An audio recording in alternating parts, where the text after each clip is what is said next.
Whee!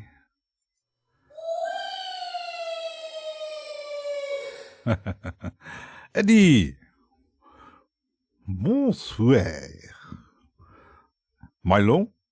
Milo. Yeah, it's a bit frisky here. I just received my mobile heater. And, yeah, it's working, but, yeah, will take a few hours till I get some result. So,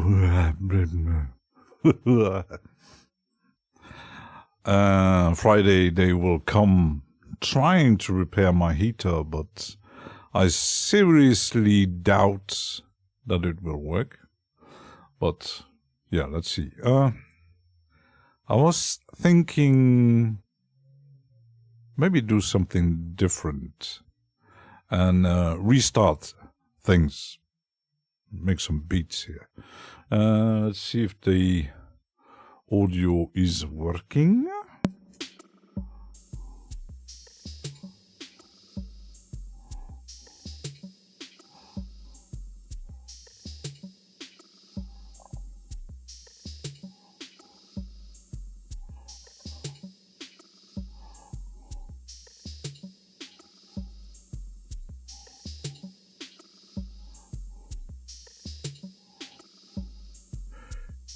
It is.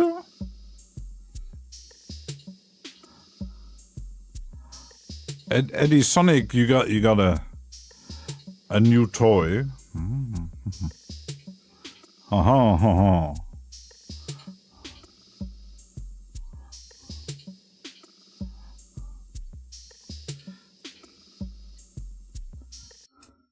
And now that I know how it works, I need to get rid of that. Let me just check something. I will make it a bit larger. Let's see.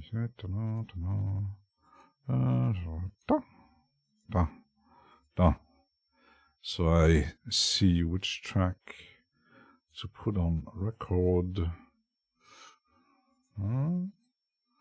Record output. Stereo. Let's like 1, 2, 3, 4. Record.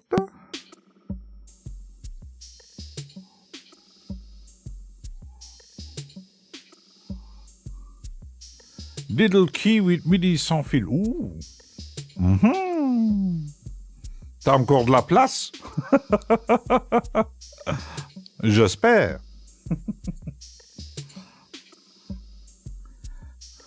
Eddie Sonic needs place.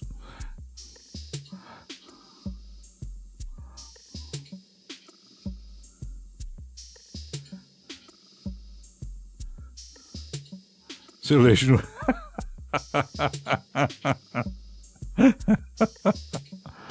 Yeah, space. I know. Got the same problem.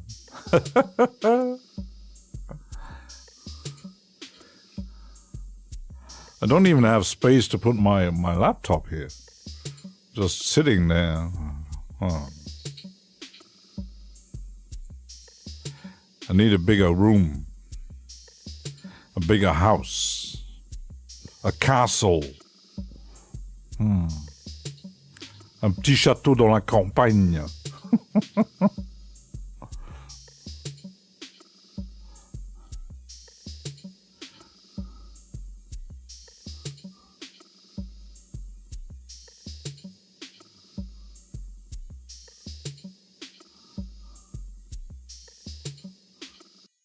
So that's good.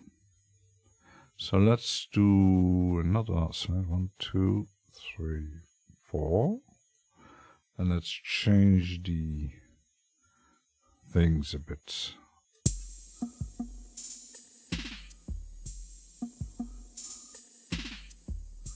Yes. Yes.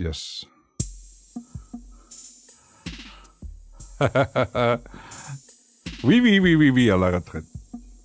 Bientôt. Da Vinci Girl.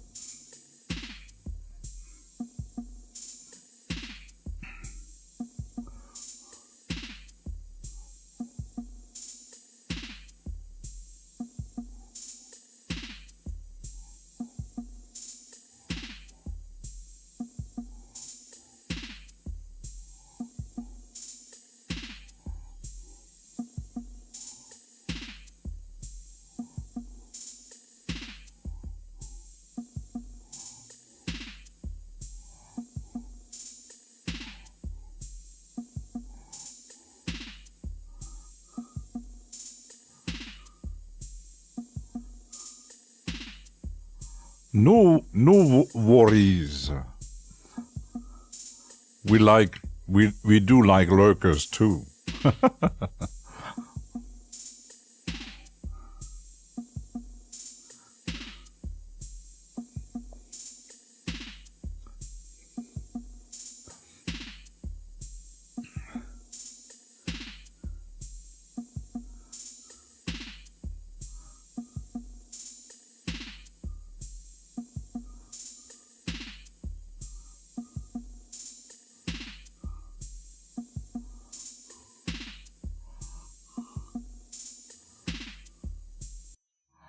Okay, and I'm going to do 1, 2, 3, 4, and this time I'm going to reduce the amount. Let's see.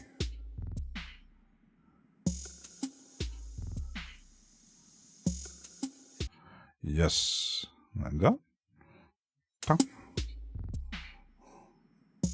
An emotion.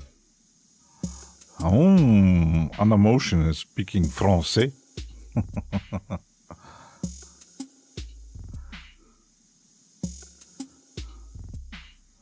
We are multinational here.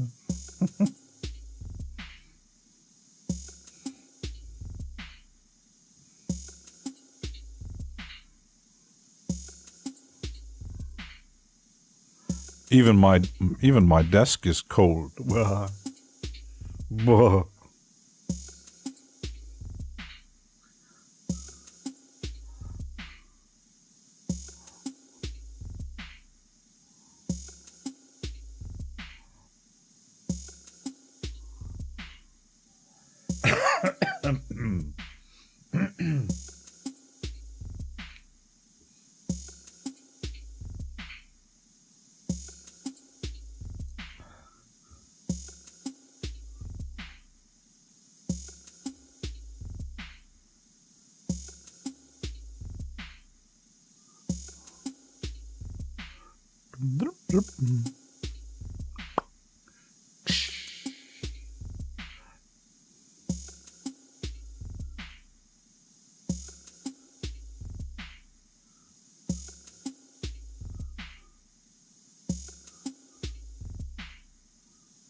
Okay, I got another one.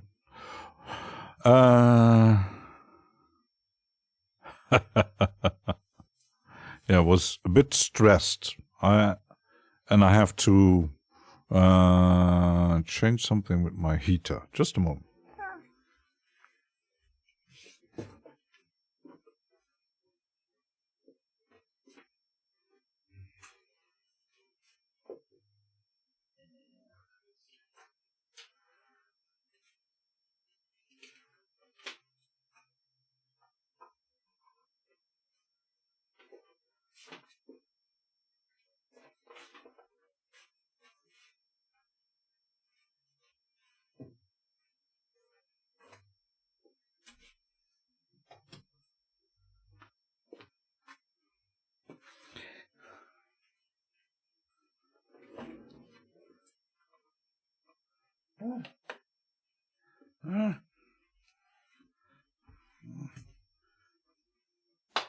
Dirty. I'm going to make another one. I'm always short of breath because I'm a smoker. You're nice and warm. I need, okay, an emotion. I need a modular system. big one to to get my. I can't imagine that any Sonic Studios is very hot with all the machines. Can't imagine that. Yeah, that's the same thing when I had my. When it's getting in summer, as I'm living under the roof, it's getting very hot. The problem is when you got the PC running, the machines, the loudspeakers do create some heat, and then you actually watch TV, the hi-fi system is on. Yeah, you gain quite a few degrees. They're great radiators. I can't imagine that. Yeah, but I don't want to invest in a modular system just to have a secondary heater. Would be an idea, but yeah. Let's see. Play beat. Now instead of all, I'm going to reduce this there and this one maybe density.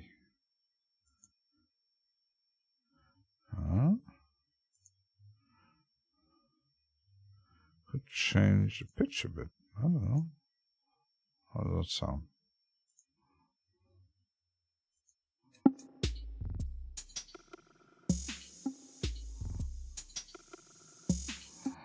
That sounds good. Let's record that part. Central thin heating. 1.3 kilowatt, not expensive. Burn it.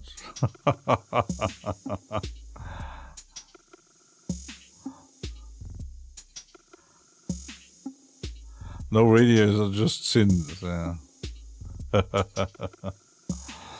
Oh my goodness.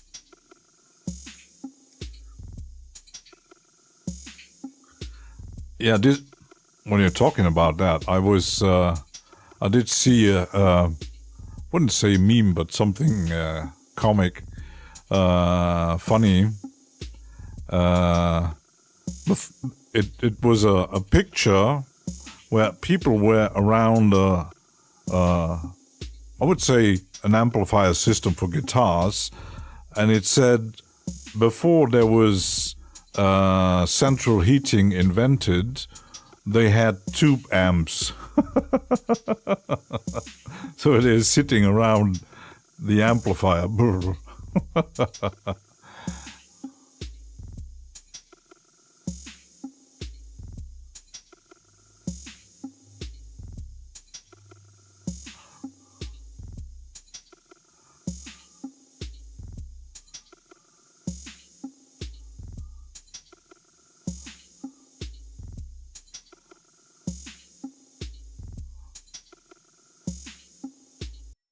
So we got that.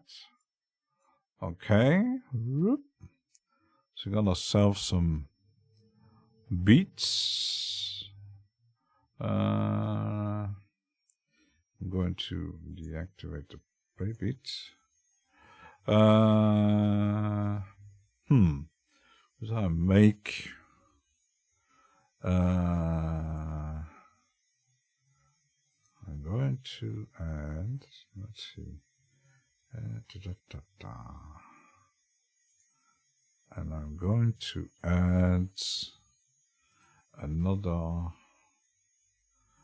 play beat, but I will maybe load something different. Oh wait, I could, instead of the play beat. Did I make a template? I don't know.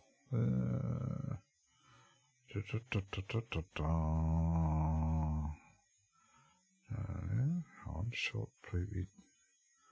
Icon, dump computer. No samplers. No. Tactic.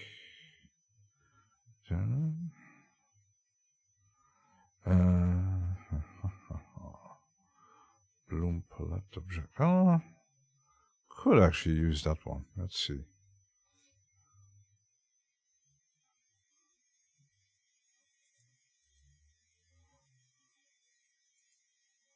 Let's see.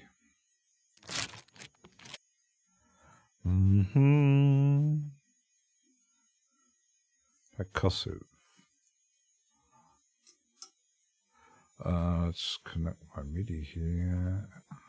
Nah, not this one. This one. Save it again.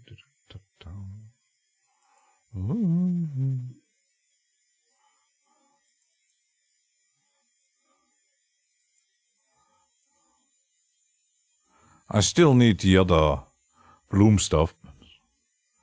Use plugin amp always. Didn't use my tube guitar during summer. Yeah, I can imagine. Tube amps is, but tube amps may be hotter than normal amplification and hi-fi system and synthesizers and all kinds. It's electronic things, and electronics do get hot, no matter what it is. It depends. Even my monitor, my docking station where the two monitors are connected, it's just a little tiny box. I don't know what actually is inside, but it does get hot. It's not hot that you can burn your fingers, but yeah, it do get hot. These, like the monitor controller and the SSL, doesn't get hot.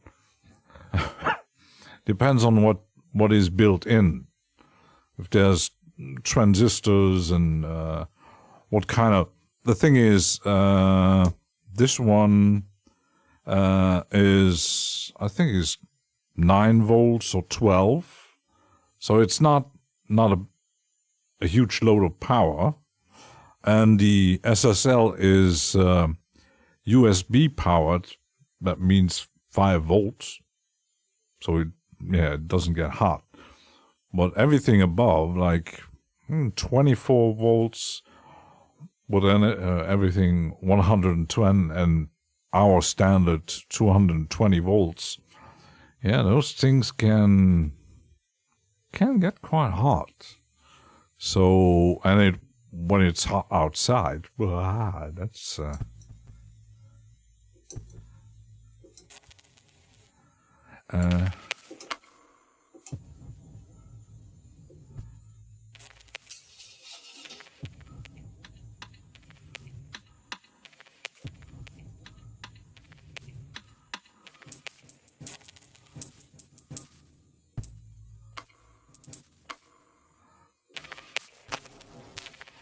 so we could actually add some MIDI notes. Let's go over here. And I will move this one to here and the more minimalistic at the front. Okay. So let's add MIDI. MIDI thing. No. Shit. Where did it put my... Wrong track selected. So a MIDI take Bloom palette there. That's the...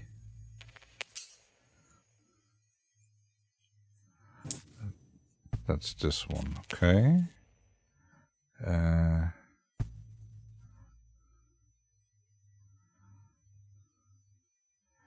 And this one.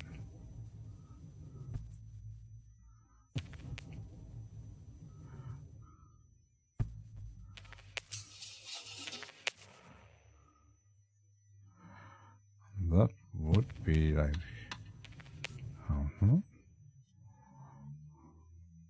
Oh, that's a bit too short. Let's make this different. Like here, and this one there, and here. Aha, that should work.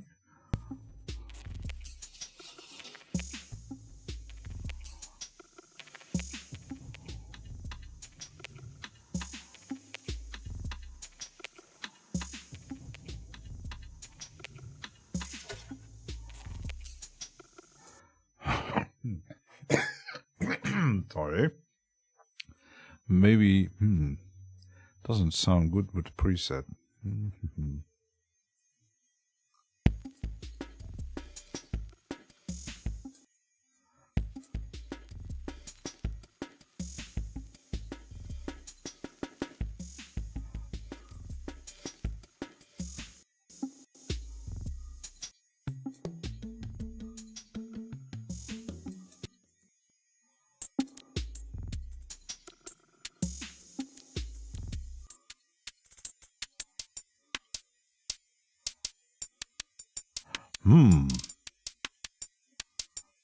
Just percussion.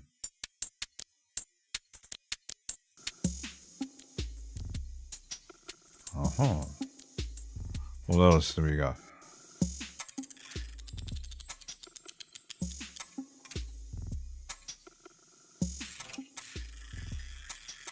This one is interesting. Ooh. I like that one.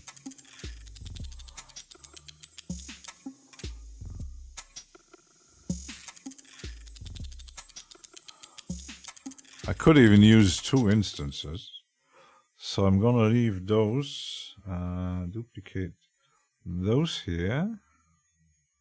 I got already, and I'm going to duplicate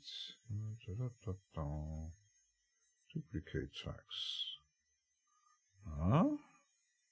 But I'm going to, instead of the bicycle, I'm going to use that.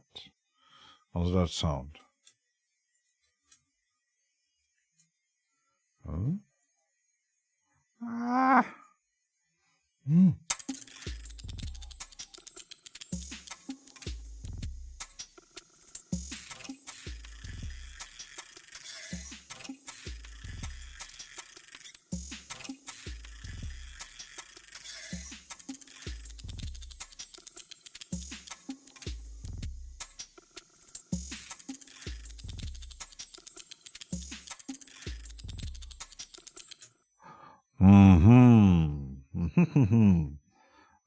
Let's see if I add a MIDI note here. This one is my MIDI, but let's use a different note. Let's use the C. This, no.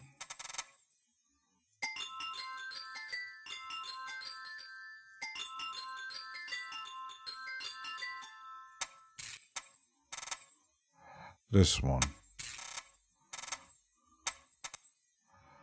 Here. Haha. Has anyone tried Virtual Master APK for Android? Ooh, no. I'm not that kind of I'm not that kind of coder, so the only coders inside of my chat sometimes is John Matthews from Toucan, and who else can code? I think, and John from Reaper Blocks. Dangerous, I don't know. I have no clue how it works. I did, sometimes I had activated my, when you plug in the USB, the debug mode, but, yeah, I'm not, I'm using a smartphone, but not as most people today use smartphones. I text a bit on WhatsApp. I do have some like Facebook and social media things. I don't have TikTok installed, and I don't really use that much of social media on a phone anyway. So yeah, I've really never really gotten into the smartphone thing. I use GPS for when I have to drive. My car actually is connected. It has a GPS system. My mom's car only connects Bluetooth and phone, but I don't think she ever used it. Because when she bought her car, it was some time ago, you had to do an update, and it's I think it was even you had to pay something. So that to get the GPS kind of thing.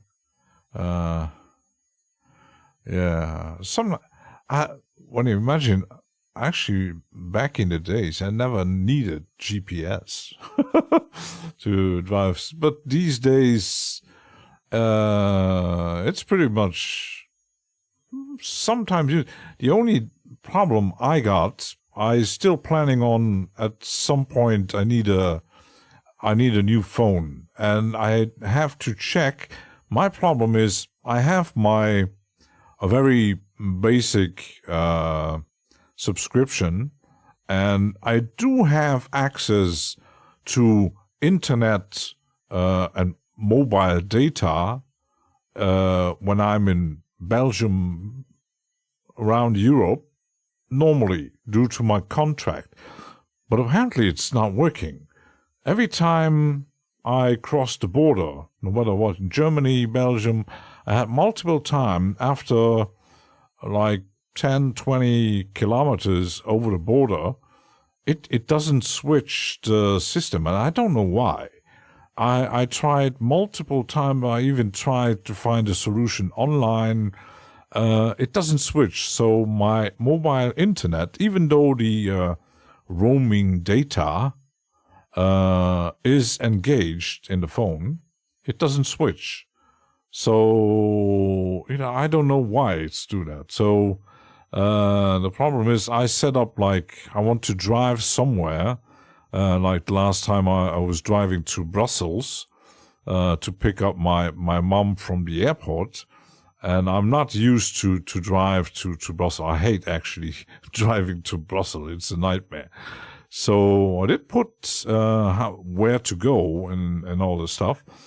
But if I hadn't downloaded the maps before, I wouldn't even had access to the mappings on Google and Google Maps. It didn't work. So I think when I'm switching my phone, I need to check to at least get access when I'm driving, not just in Luxembourg. In Luxembourg, I don't have really much problems with mobile data. I can even listen to like YouTube music while driving and stuff like that.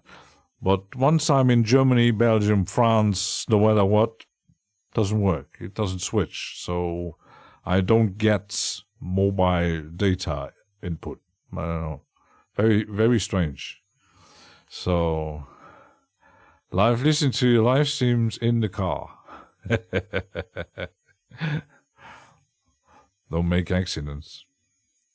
Let's make the same thing with this one. Let's make a MIDI item there. I was searching for MIDI. And I will put, let's select it, and I had this, like this.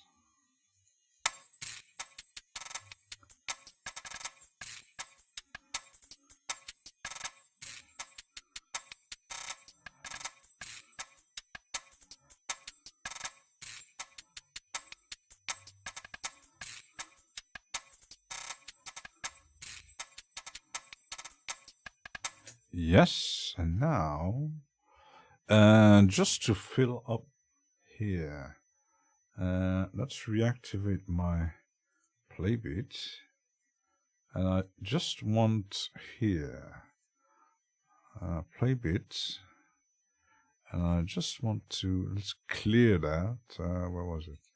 Clear this.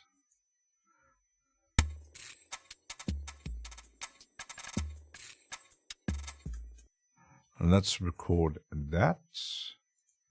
And it should still be, yeah. Shit.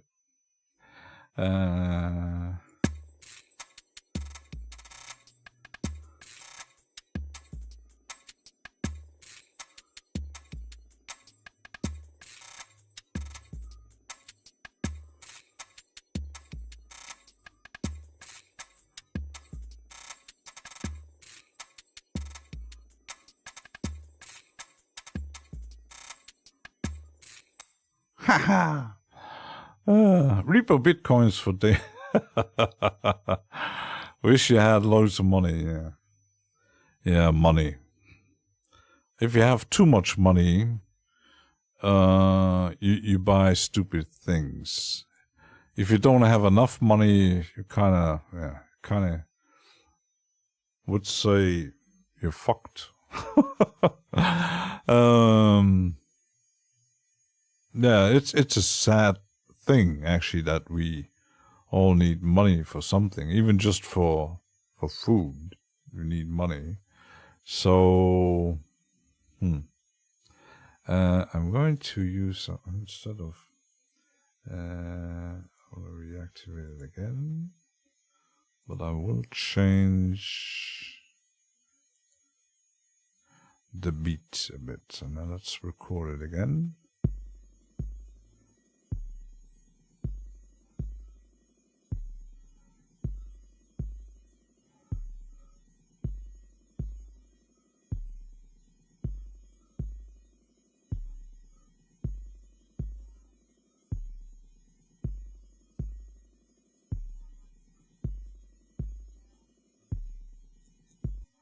So I got this. Okay, now I got like I still can use that. Yeah, let's. I think we're good. Save it. Well, it helps. Yeah, money does not buy happiness. Can't buy me love. I think some think money can buy everything. Sometimes you do get the impression that money can buy everything. And there are some humans on this planet who not just, they're so greedy to, they can't stop amassing a huge amount of money. They can't get enough. I just can't get enough. They can't get enough of it. And they're never satisfied. The next million, the next billion, the next super deal, the next acquisition, the next house at the Côte d'Azur, the next island to buy, and more. I'll kind of, I wouldn't say live by it, but do like to say that just when you watch how it is at the moment, that some even say two reasons for human decline is stupidity and greed. Those two things are, there are other emotions that can be have a nasty effect, but greed and stupidity and combining those two, oh my goodness, then you are in real trouble. Smart enough to have a lot, but still, yeah, stupid enough not to, or make a donation, or Eddie Böse! Money gives you freedom. Without freedom, there is no joy. So no money buys the possibility of joy. Yes. Oh. And even money can't buy me love. So yeah, it's a very, very tricky thing. Money. So let's say if I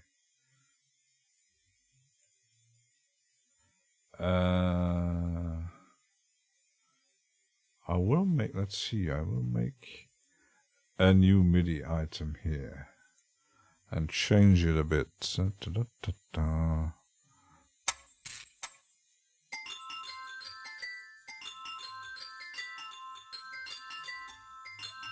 I'm going to,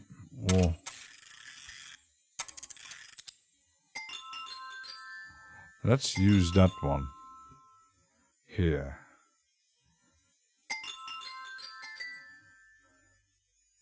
And change it a bit to, and let's duplicate those two like that. And I'm going to put that on here. So that doesn't sound stupid.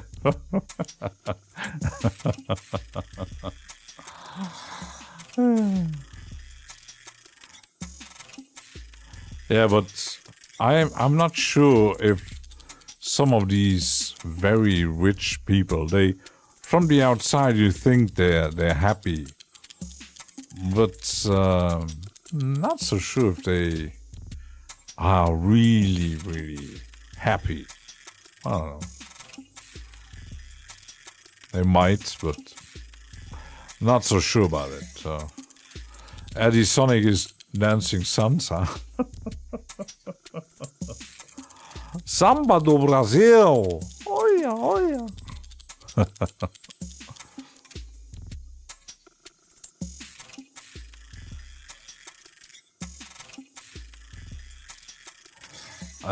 Let's actually check the X-out audio.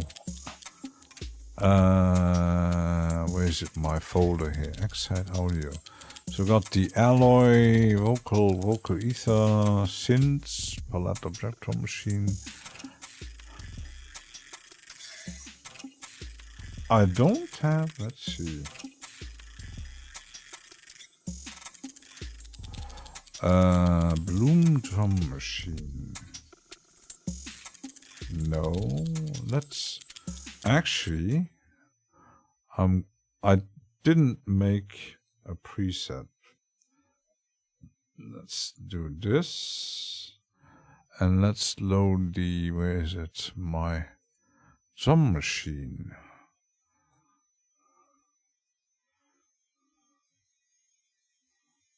Okay, so I got that. Bloom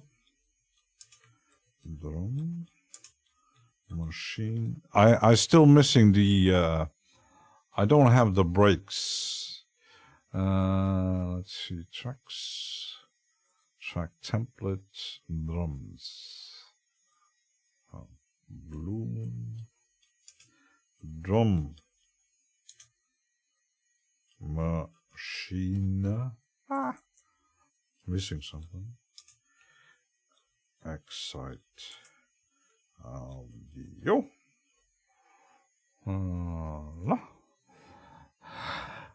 You prefer dance is a sales talk for the X.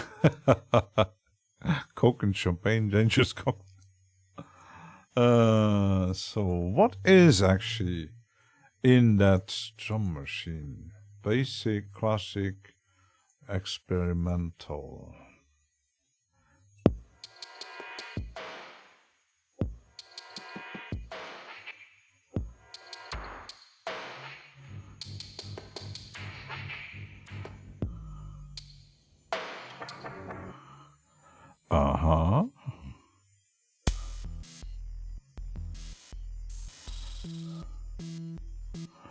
Oh.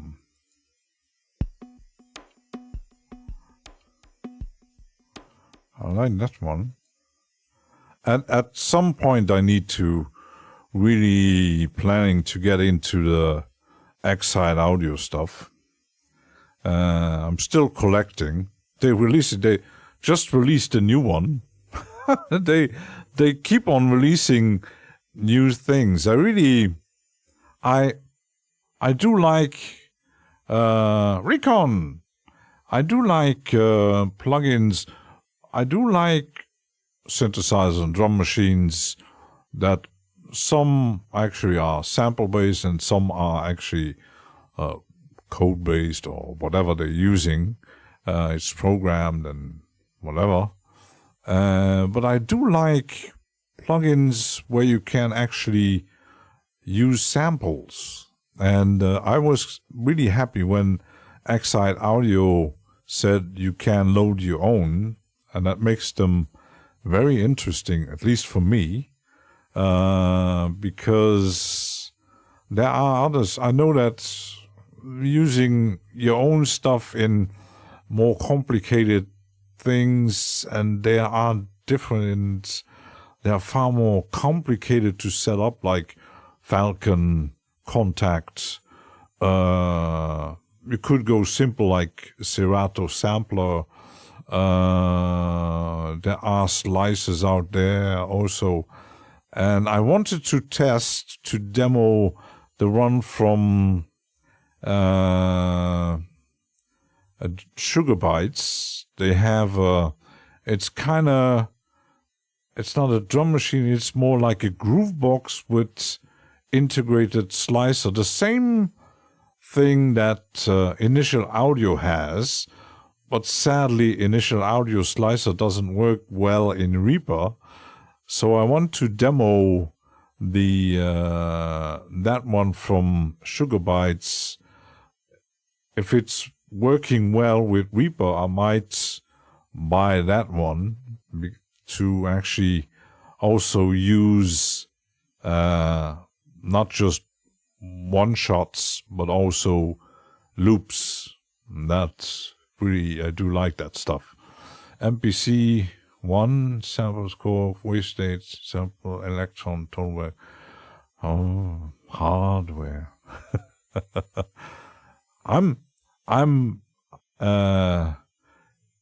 Most of you, Eddie Sonic, Eddie Böse has a rack system, Recon has his loopers, Anamotion has quite a lot of stuff. Milo has a guitar, multiple guitars. You're all hardware. No? I'm no software. Yeah, I do have a synthesizer. And I really didn't really... MPC1 is a door in a box. Yeah, I was actually sometimes considering buying an MPC. The problem is when I see Viral Beats playing around with the MPC, it looks very interesting. I was even thinking on maybe getting the machine system, but the problem is I'm not a fan of that company, Native Instruments, and what they do. But I was hearing like all the recent MPCs aren't really that good and the sound isn't good. Yes, I have a Mini Freak. And I even was thinking I could, instead of like, because I'm planning on replacing my Keylab Essential to upgrade it, to buy a synthesizer. But there's a but. I'm bad at playing, and to just use it as a MIDI controller was kind of, that would be a lot of, if I had, I would spend a lot of money just to fiddle around it a bit. So the Mini Freak I just got for fun. for once I can afford one. I want to buy a synthesizer, but yeah.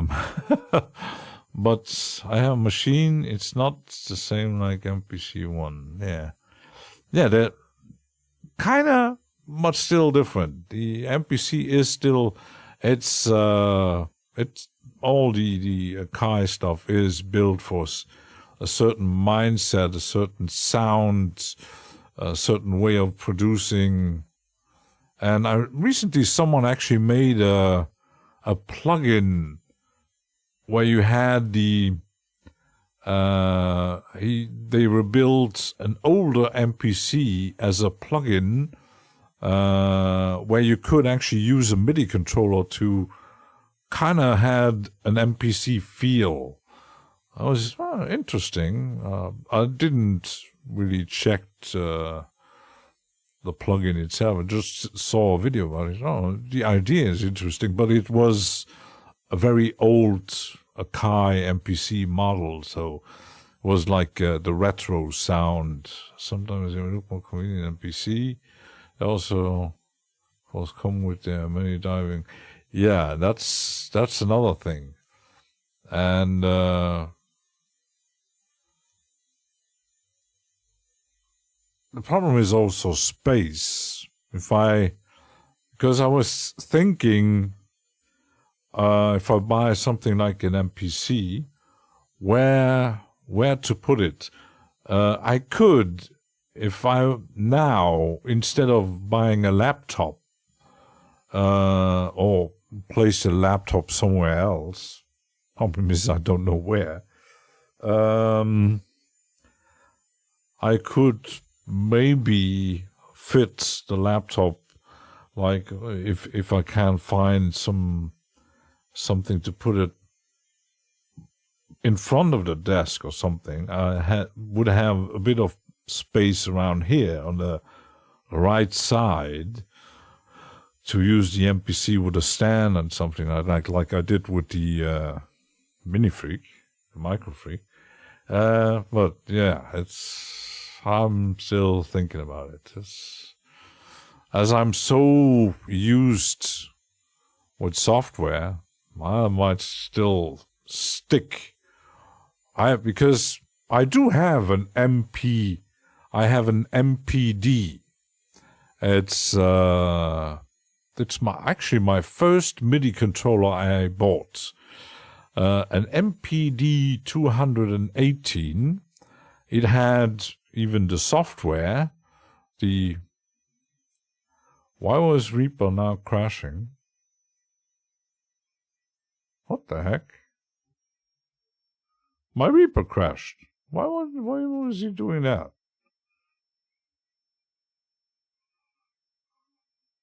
Shit. Why was he doing that? Oh my goodness. Streaming today's auto backup.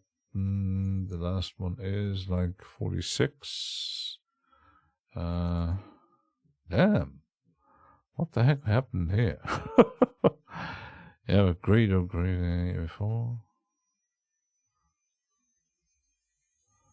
So,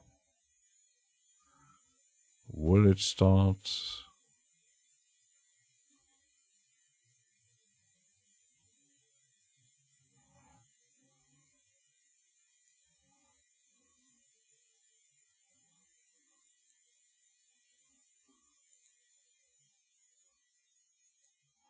So, let's see.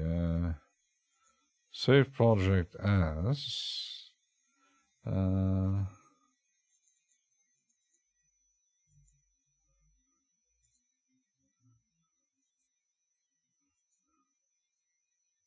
Very odd. Very odd. Why did it do that? Maybe because the thing was open. I don't know. Let's keep it in mind.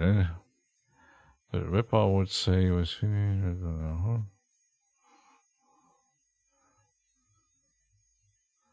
I had 3 different earphones. They are buzzing sound was playing with it.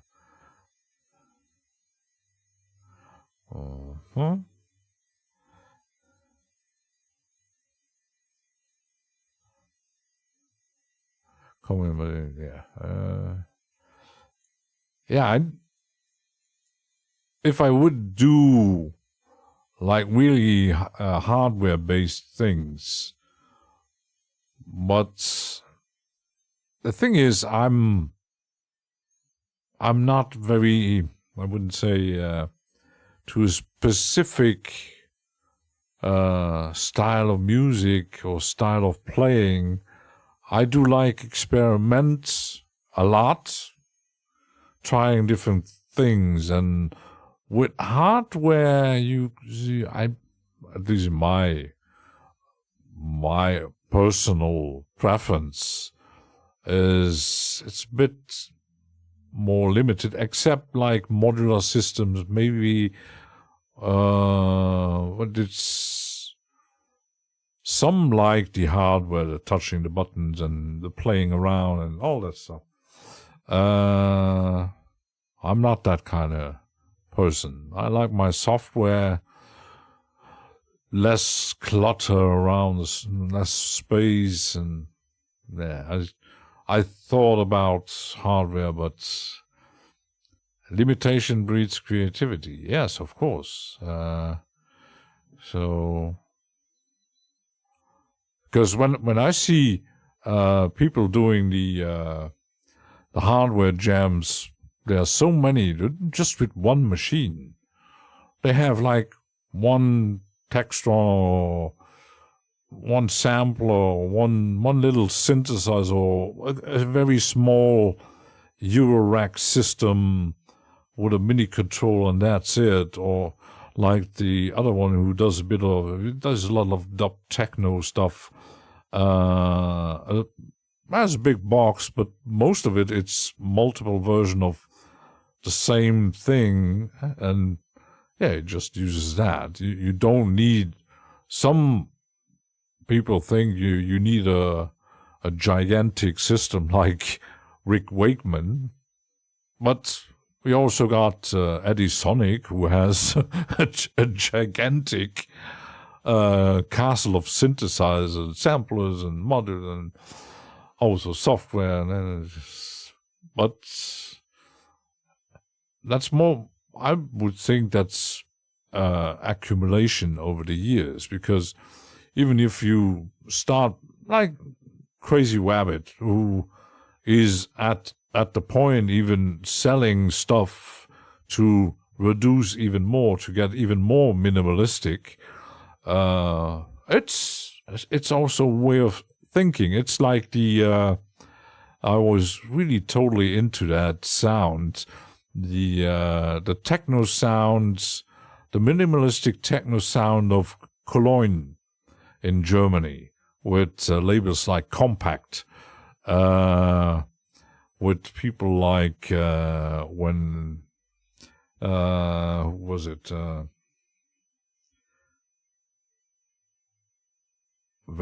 he made a few albums as Gas and other pseudonyms. It's still interesting, but has a very minimalistic, but I'm not sure, do they use hardware or software, what they're actually using. But the mindset is to really reduce it as simple as, because yesterday someone actually showed, he made a track in Reaper with like, what was it, 198 tracks and I don't know how many media items in it, and said, wait, for one track? Let's keep it minimal. Because I'm not so sure, even when I see someone like, even Alchemy has like the amount of tracks in there and samples all over the place. Keep it simple. Don't, because you see people adding. I tried when I'm making something. I could add this, and I do have all the synthesizer, samplers, drum machine. I have over 1,000 plugins. I can do that, But in the end, it's getting so, because you have to think, because yes, electronic music is different than a rock band, but you still have to maybe think like a rock band, because in a rock band, there are some bands that are big. We have, like, even take the simple ones, like Iron Maiden has 3 guitar players and drums, bass, and vocals. That's what, 6 people. But just look at a power trio: Motorhead, Rush, and The Police. Three guys in a band, or Nirvana. 3 guys. Yeah, just drums, bass, guitar, and vocals. And it works. So when I see the overcluttering, it's you in the end, when you listen to that stuff, you don't, most of the time you don't hear that all that gigantic. And even when you listen to movie soundtracks, some say, oh, Hans Zimmer, but just listen to the sound, the music of Dune. That is just, it's so minimalistic. Just sound here, a bombastic sound here, an ambience here. I don't know how he does it, but I'm not thinking that he uses like 296 tracks to make that kind of sound. I don't think so. Don't forget the melodic ones. Rammstein.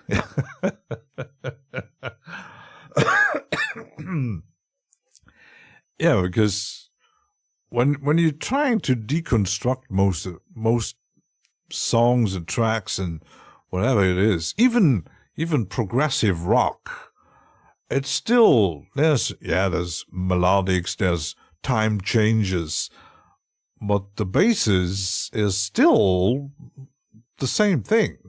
It's drums, guitar, bass, vocals, a bit of synthesizers, and the effects, and how it's arranged. Another thing is, classic music, orchestral music. The bombastic sound of an orchestra.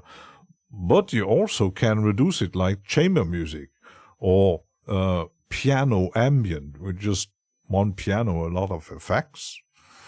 Very minimalistic approach. And I wouldn't say I'm influenced by a lot of things, like even though I didn't really listen to that stuff because it's kind of music that is hard to come by, like musique concrète or the very early minimalistic and experimental stuff in the 60s, 70s, and like, even though I do like Steve Roach, Robert Rich, Steve Reich, and all the experimental sounds of different artists. I do like progressive rock and the melodies, yes, but I'm not trying to recreate that. Time by Rammstein, let me watch the video. Yeah, but Rammstein is, they have their sound. The typical, when the first 5 seconds you hear, you know, oh, yes, that's Rammstein. They are, that's something that's recognized. Some try to, imitation. Yesterday I was watching a video. I have a few label channels on my YouTube, and I was seeing a video popping up from, it's a German label who is kind of the, I wouldn't say underdog, but the more underground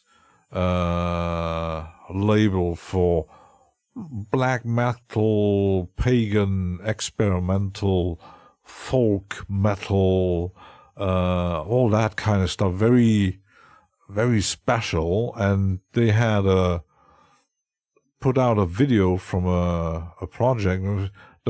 First I thought, oh, that looks like Heilung, but it isn't. They do look the same. The music is the same, but they are different. But yeah, nature and shamanic stuff. Apparently, that's the new trend. Like Heilung started it, and now everybody's imitating Heilung. Some are very good at it, like Vardruna with the pagan stuff. That's really, really good. But some, you're just copying someone else. It's really interesting to just copy another one, because since Rammstein came, you got a lot of copies like Icebreaker, or like there was even I think Icebreaker was when they started out, they were a cover band, I think, if I'm not mistaken, and then they made their own thing. But yeah, they do. It's just a copy, a cheaper copy.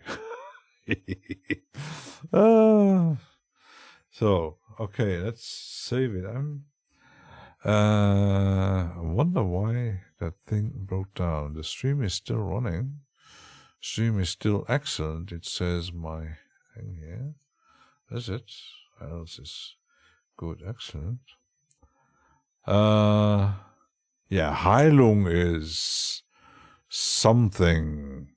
And they did play here at my town, but near me. And I was thinking on, could be interesting to get a ticket. But in the end, I forgot all about it. And even I missed Vardruna. They played around here. And next week, there's Opeth coming. I didn't get a ticket. I'm a bit, concerts, a few things I have bought tickets. I will go see Thomas Quetschning and Steve Roddery next year. No, not next year, but in December. They made a collab project with Tangerine Dream meets Meridian. I still don't have the album. I'm still looking for it because Amazon doesn't have it. But yeah, metal concerts, I'm not really. I do like Opeth, sometimes listening to it, but concert, I don't know. But Heilung, yeah, that I do regret not seeing them live, because. And another thing I do hope, because Vardruna made a concert in Greece at a very, very cool location, an amphitheater. And I did see an excerpt of the concert, and I said, they really, really should release that on as a DVD, Blu-ray thing. I hope they do. And I think it will be released by the end of the year or next year. I think I've seen some announcement about it. And that was really amazing concert. The location and the sound was, whoa, really good. Oh, damn, this is good. So, because metal, it depends on my mood, but I'm not really in the 30 years ago I would have gone to every metal concert, even at my place here, but yeah, it's too loud, it's not my thing anymore. It's sometimes you put on a CD, old school stuff, hard rock, some metal, but the really hard stuff, progressive metal like Dream Theater, yes, but other things, nah, not so much. So let's take a short break, and I'll be right back. I do hope my Reaper doesn't crash again, and I have to check where to find actually the log why it crashed. So be right back.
Whee!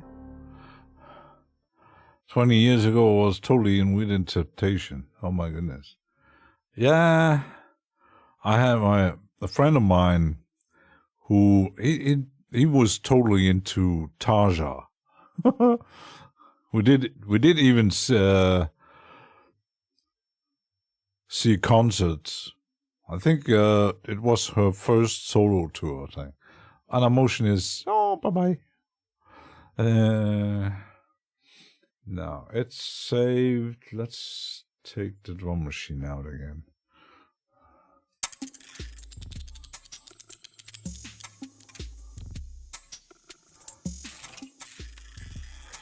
Let's make a MIDI note here. I hope it doesn't break down again. Where was I?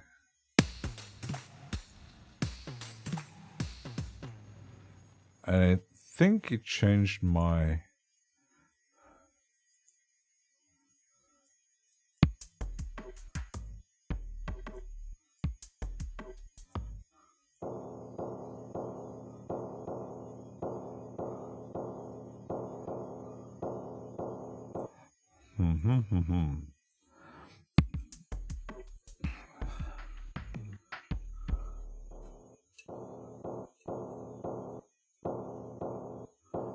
Oops.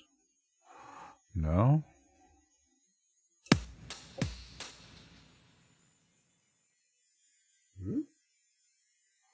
Why is my...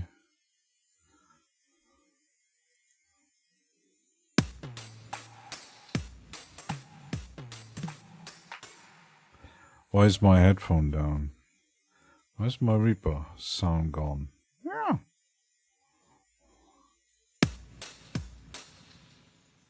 That's odd.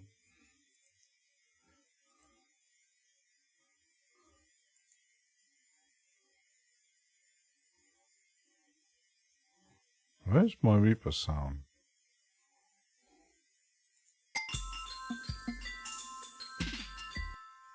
Very odd.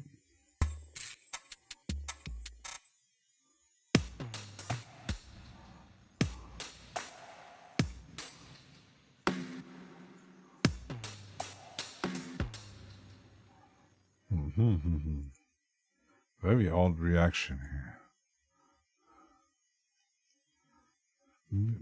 Minis.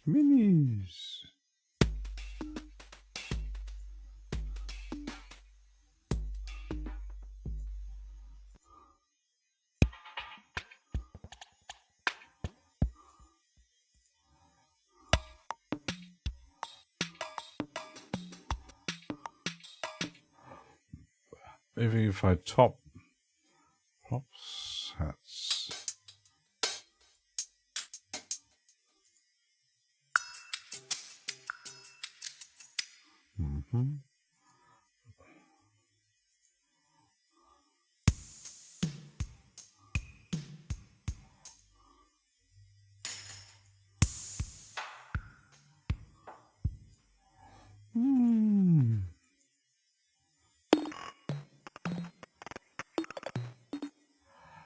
I'm going to use that one.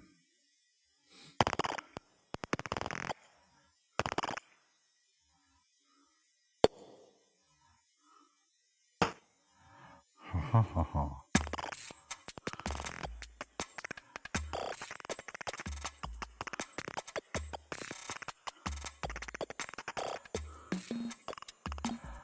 Minimal techno to relax this peer cursive furtive. Oh, that's more yeah, never heard of that. Yeah, I'm more in I only know the classic 90s things like there's so many new things I don't even know about. So I stopped following plenty of stuff after 2005, 2010, in all kinds of, not just the electronic stuff. I totally lost the overview what's actually happening in many. Maybe it's when you get older, you stick with the stuff that you listen when you're teenager, in your 20s, maybe early 30s, and then suddenly you are not really interested in finding the new stuff. Well, it just depends sometimes, but not really totally try. Oh, I need to discover. I do like plenty when I watch people doing all kind of stuff on YouTube. I still find that very interesting what some do, either software or hardware. I like when people create stuff that is not like in the, what would you say, pop kind of thing in the rip, because the radio stuff never was really into that. Everything is what's in the charts.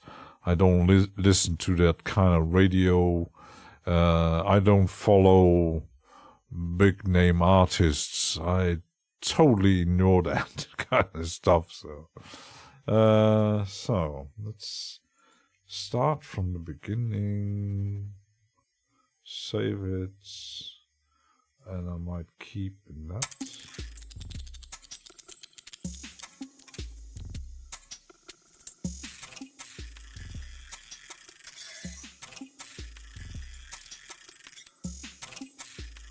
Because I wanted to make a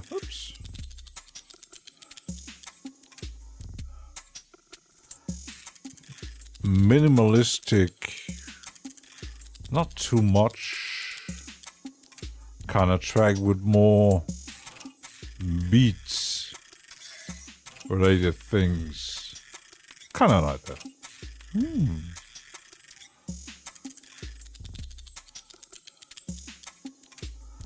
But no.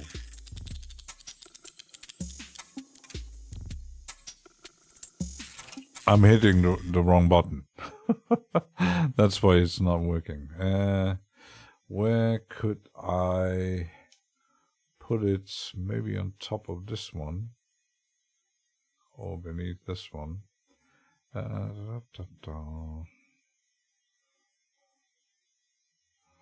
The something with my kick drum.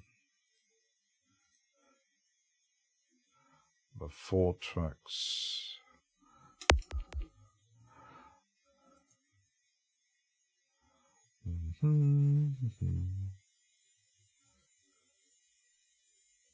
It's a bit slow. Why is it so slow?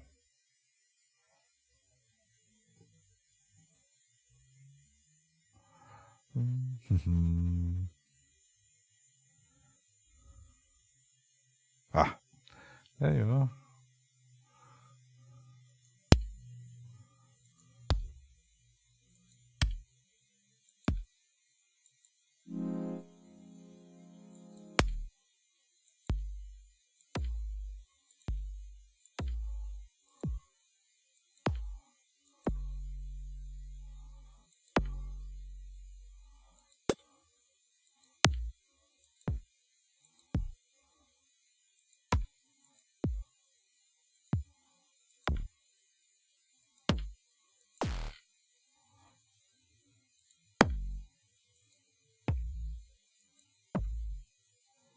Maybe just the...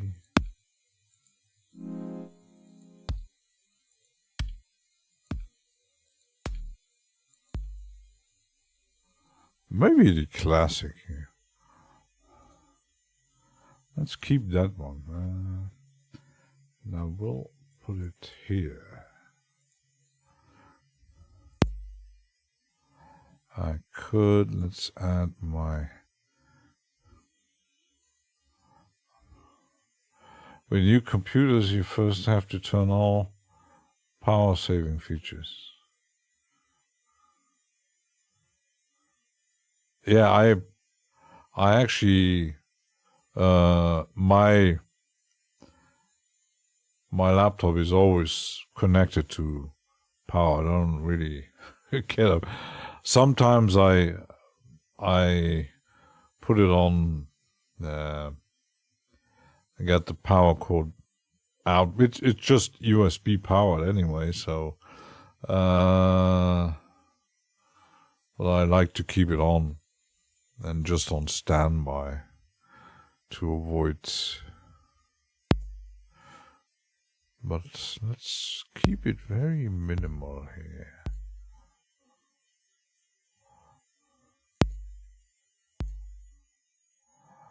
Like this.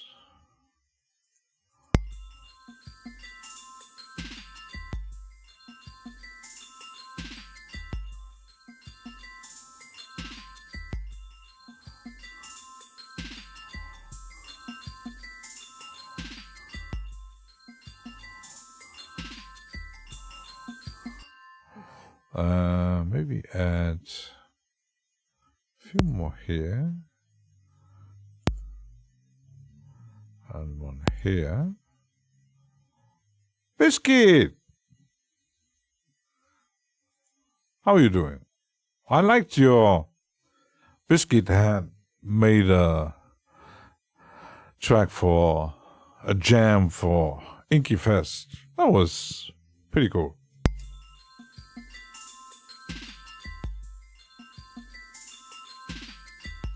Yeah, when I'm mentioning power saving things, I did, because I do have my JBot system with 4 hard drives underneath my desk here, where is also, there's a hard drive for my backups. My laptop always put it on standby. That I didn't really like, and now especially that I have my an external SSD for the UVI stuff, I told them not to make the USB stuff on standby as long as my laptop is powered up. But I think it was Reaper didn't like when the Exile Audio drum machine here was switching some graphics in. I don't know. It's very odd where it did that.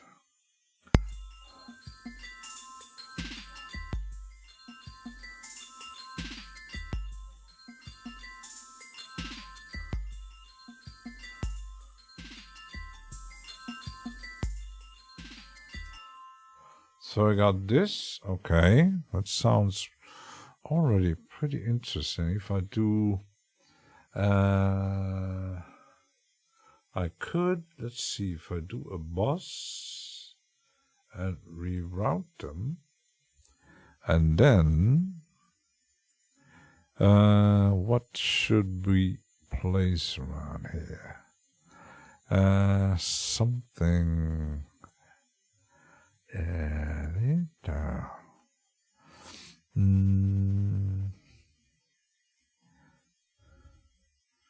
Something delayish.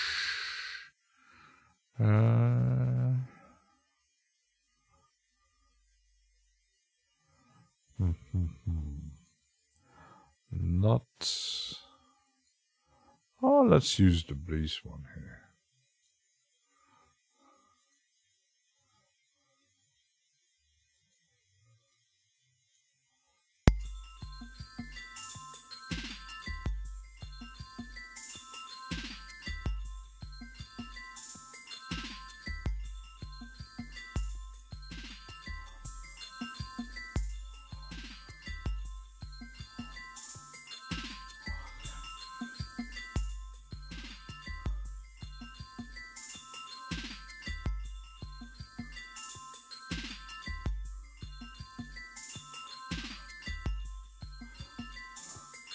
It's taking up shape.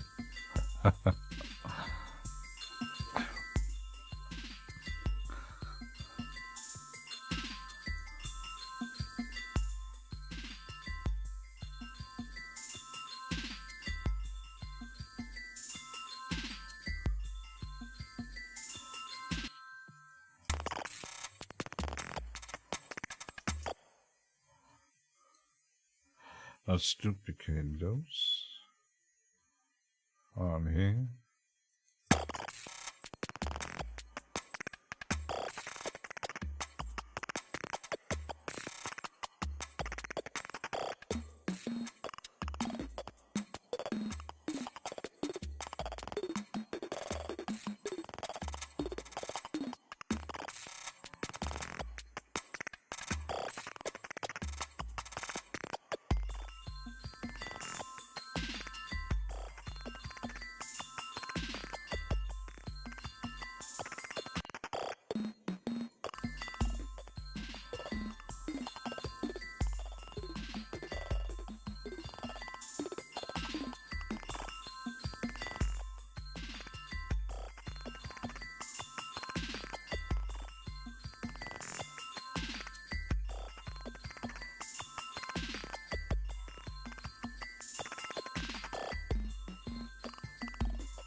Very interesting, and finally it's getting hot in here, so my thing is actually working. I could put it on more minimal setting, just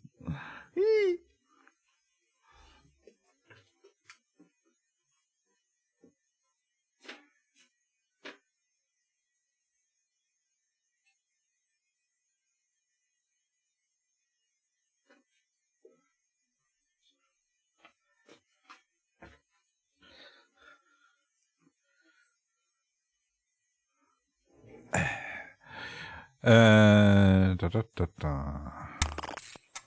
like the sound of this. I also, because I was talking on getting face planned by the end of the week, but I also have to consider, I'm not sure, there is no price announced.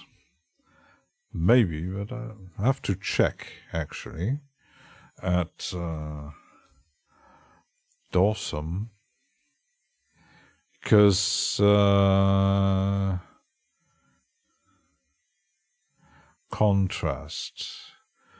Wave to look at the roads.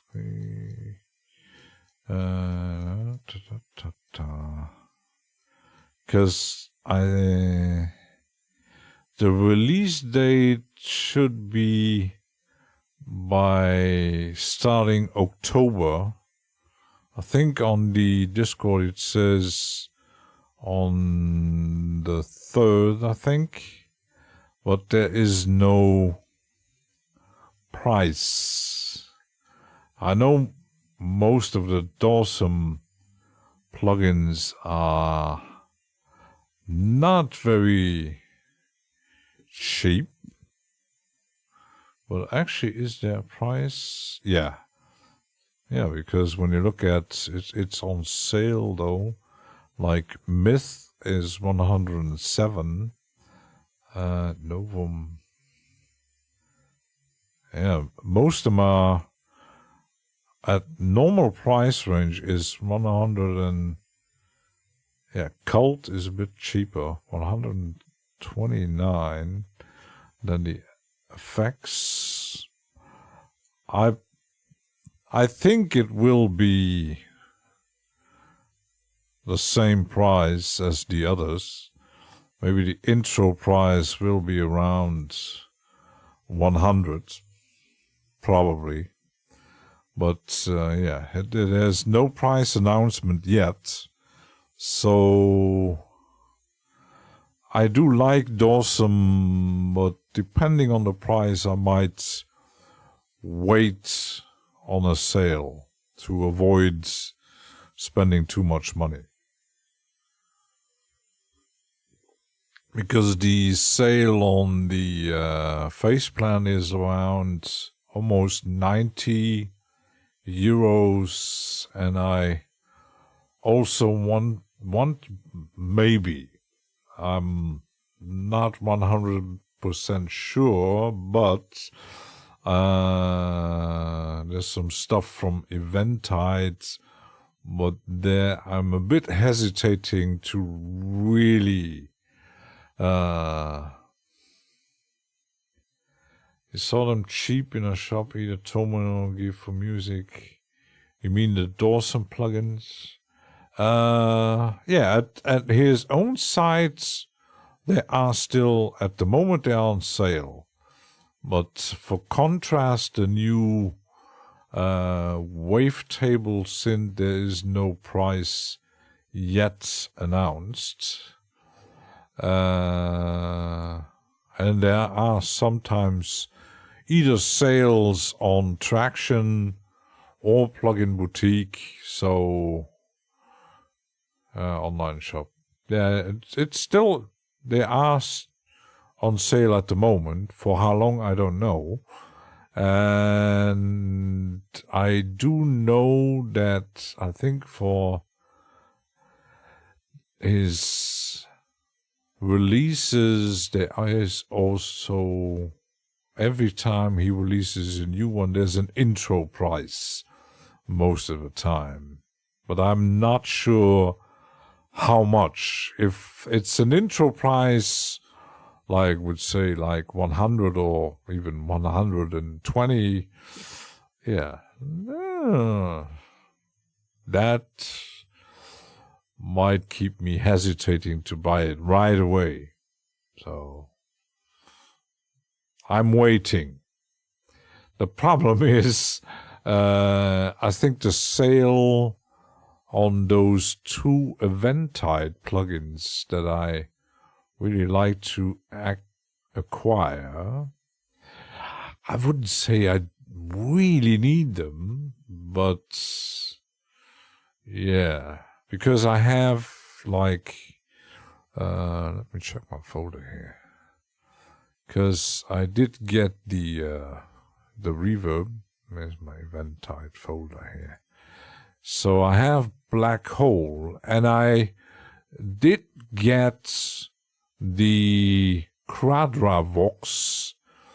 I think I did get it for free at Plugin Boutique, and I installed it, and I totally forgot about it, and I loaded it once. Oh, it's an interesting plugin for, especially for vocal stuff, but it works also on synthesizer stuff. It's like a chorus thing, and there are 2 versions, and the one that is still on sale, let me just check the that one has I have to log in here, just a moment.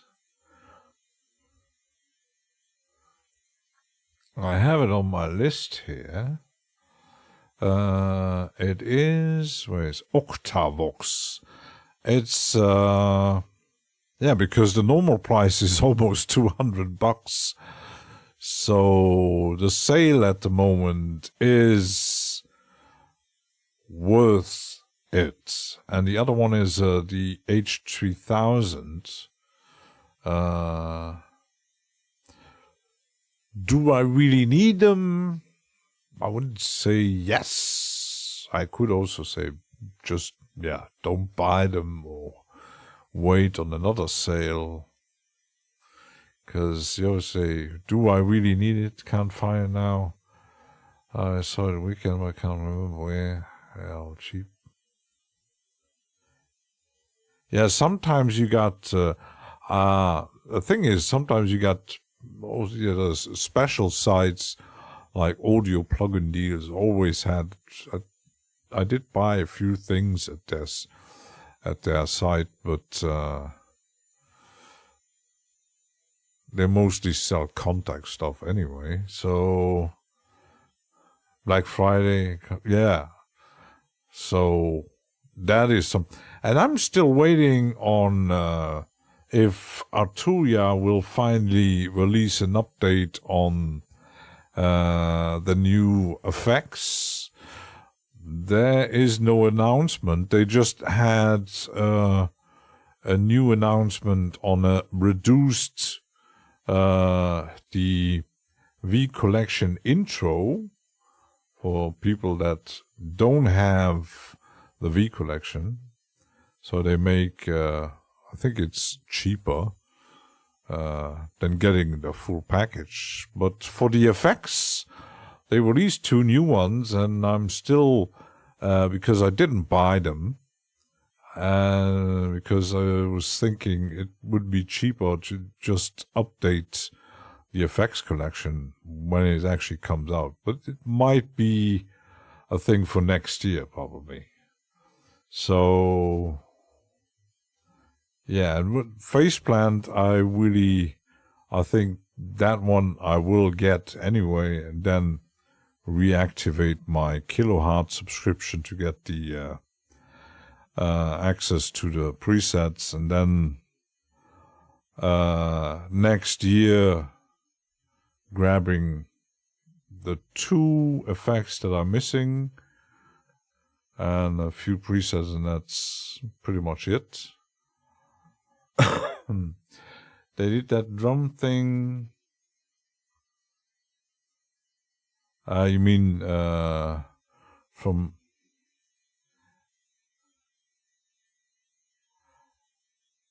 Yeah, that's a big question. What kind of... It's always a big question when it comes to synthesizer and effects. Like even Alex Reed talked about it.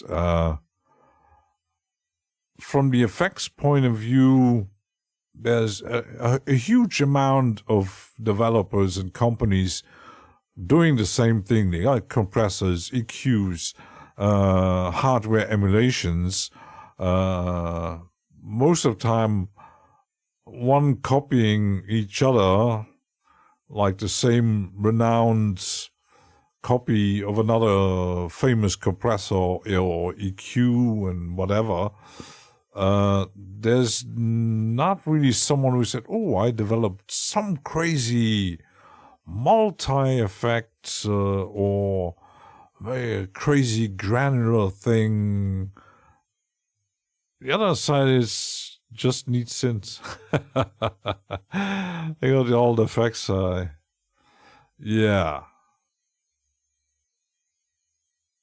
Yeah, because he said even so, how much compressors, EQs, and do you actually need? Just one, he said. Normally. That's why I did grab the, I do like the effects that, for example, Excite Audio is making.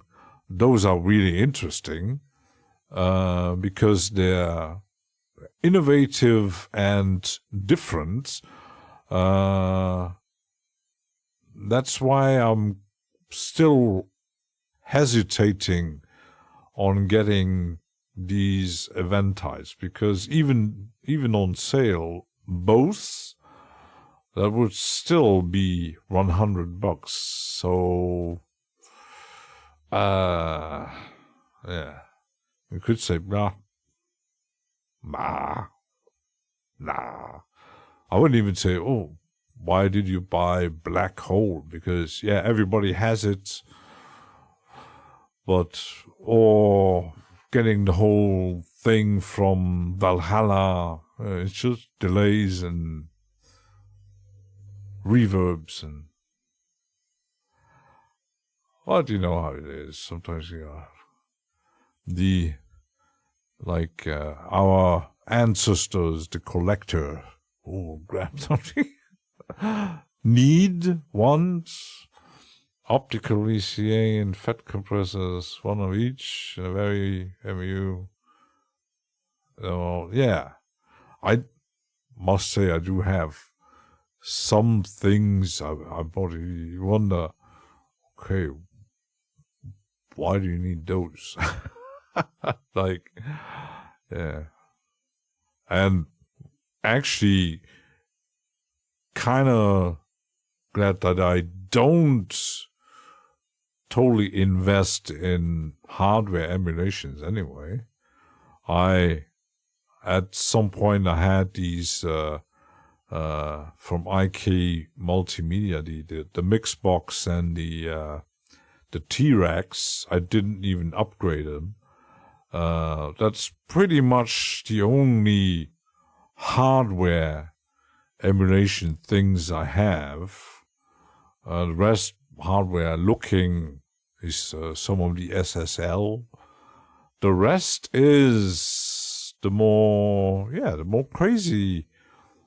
Even if it's a delay, I do like when such a delay or reverb adds something different in just a basic reverb, or like some like plate reverbs. Because why I don't buy stuff from Plugin Alliance except unfiltered audio, why I don't really get into the effects that UAD is releasing. Who else does a lot of funny others? They're interesting there, but there's always a but. Do you really depend on what you do?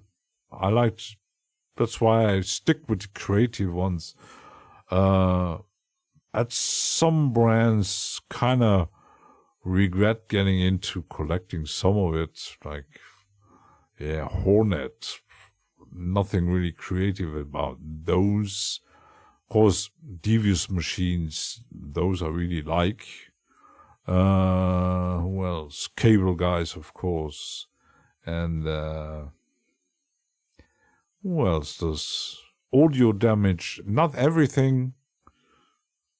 Audio Thing. There's still some. Well, you do like the lo-fi sounds, the noise, and I like Sound Toys Rack. Yeah, the thing is with the Sound Toys, I have like I just got one or two Sound Toys. Where is my Sound Toys folder here? Yeah, I have the Crystallizer little plates, the Phase Mistress, and the Space Blender. But do I need it? Probably not. Yeah, because the rack itself, well, it ain't cheap. But yeah, need and want, yeah.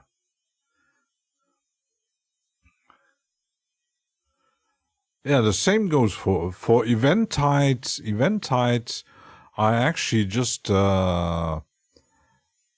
grabbed the newfangled audio stuff because they're still the standard mixing, mastering plugin like EQ and stuff and compressors, but they look so and they work so differently that they can, and I actually had one. I said, they're so good and they really sound good. Those I grabbed on sales, but they are not hardware emulations. So I know, like I do have a few PSP audio. They are far too expensive at my taste. I know that Mike from Let's Talk About Reaper swears by the Infinity Strip, but yeah, he likes to use a lot of channel strips because he's recording a lot of the drums and bass guitar and vocals and stuff. Dawson makes the new one is a wavetable synthesizer, but the approach from Dawson is unique. It's like glitch machines who released an FM synthesizer would say, do I really need an FM synthesizer? Not really, but I saw it in a few videos. It's almost, we'd say, FM on a totally typical glitch machines level. It's very experimental. It's noisy. It's it's almost, you could compare it to the sound of Dawson with Cold and Myth and stuff like that. But yes, they are expensive, and same goes for if you're really into the more experimental sounding stuff, Madrona Labs. I've seen videos about them. I know people having some of them, and they are totally unique, but not cheap. So need. Yeah, it's and I'm still, the thing is, like with Excite Audio, especially the Bloom range, where's my, I already have like 1, 2, 3, 4, 5, 6 Blooms. Then they got the Tree Motion, that's the effects, and they released the Evolve. They probably will do different ranges because they are still totally different. Objection. It is not new. It's already existing in conductive lamps. Strange, well, because it builds it in hardware. Yeah, but the thing is, like, one, if I had the machine who actually could handle this, is Crusher X, the most crazy granular plugin out there, but you really need a powerful machine, and also the price. The same goes for Serum is still on a good price range, but then you go Omnisphere.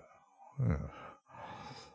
The thing is, with Omnisphere, the price is still very high, and even though there's still presets and updates, new presets released, but the thing itself hasn't been updated for terrain synths but conductive lab. I think I heard about that one. But I recently seen another plugin was more into the immersive sound range that plays with, it almost looked like a 3D, like using Blender for synthesis.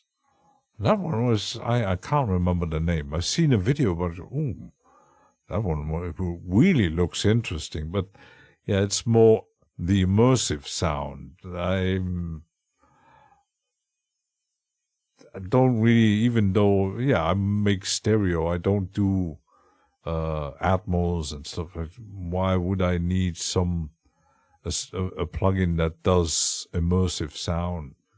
Kind of, I think it would be actually overkill. And it's also, I think it's very, it needs a lot of CPU power, because it's very, there's a lot of things going on. The same goes for Crusher X. I demoed Crusher X. The sound I was getting out of it, you go, oh, that's very, very, very experimental. It totally destroys. It's so granular. It's, yeah, needs too much power and the price. It's okay from the dark side of the force, you hardware. Yeah, the same goes for hardware. You could just buy, even if you just would stick with an MPC or the Volca range or the Tactron or whatever you choose to buy. You could even, for example, if you go in the Arturia range, the Mini Freak, the Micro Freak, there, and the Mini Brutes, those kind of things. Yeah, you're accumulating, and but it's always a personal choice. Do I really? You start out with a modular system. Oh, I'm just gonna build a small one. Just add a few modules, and here and suddenly you have 2 or 3. Suddenly you have a big system. Oh, I really would like maybe a new module. Oh, could change this. Oh, there's a new sequencer. Oh, new granular module. Oh, new this.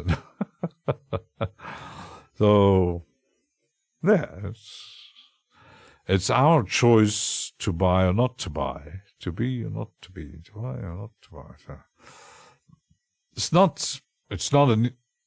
can be an easy choice or not an easy choice. That it's, I also think that we all sometimes regret buying certain things. Like, for example, I did get, I had some plugins that I grabbed most of the time on sale on a good price from United Plugins.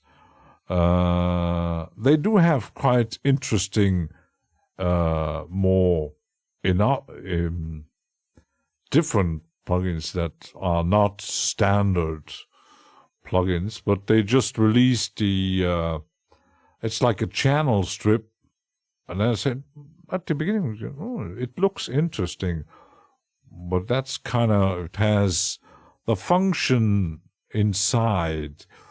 It's too hardware looking for me to spend. Even the intro price was 19 euros, I think, and I was kind of almost bought it, and then said, nah. Channel strips, I think I had a folder with channel strips here. I do have like M drum strip, or like, for example, I have Prestige racks. I bought that on the sale and never used it. I even have that Hornet channel strip. I never used it. The only interesting channel strip I kind of really like is the Gaffle from Clevgrant, who actually is more like, I wouldn't say channel strip. It separates the, like, low, mid, and high into 3. You can make 3 different tracks, and then you can put more effects on it. That's kind of approach who's more interesting than just a basic channel strip, like with compressors and maybe some effect. And terrain synths look like a bit like vector synths. Yeah, and even because it's on sale, someone actually showed it. The Korg they had, who is actually a wavetable synthesis, but with a Chaos pad included. It's actually a software version of their hardware synthesizer. It sounds pretty amazing, but yeah, even on sale, it's still almost $100, and the normal price is 200. That's a lot, and I don't have anything from Korg. It's not the sound I'm actually kind of.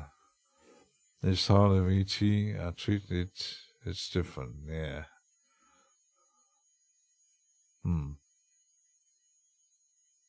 Multi-layer. Yeah. The approach is fair, but the thing is, I have something similar, like from the Synth Factory. Like, where's my folder here? The Horizon. But that one is actually also, there's sample-based. It's kind of similar, but it's not just wavetable. But there are people who actually love certain brands called Wavestape Multi. Yeah, it's and that's always a personal preference. Certain, like, people like Roland, the Roland Sound, or Yamaha, or Korg, or Akai. I know people collecting Akai hardware, or all kind of every edition of an MPC. They have every sort of MPC, the one live, whatever. So, and we know how humans are. We like to collect stuff, to have things, even if there's not really a need for it. But you're not one brand guy. Yeah, me, I wouldn't say specific, but I have my preferences, and some dropped out that I liked in the beginning, and then suddenly, they're not so special after all. Like, I think I still have something. I once did get it for free, like something from Sonox.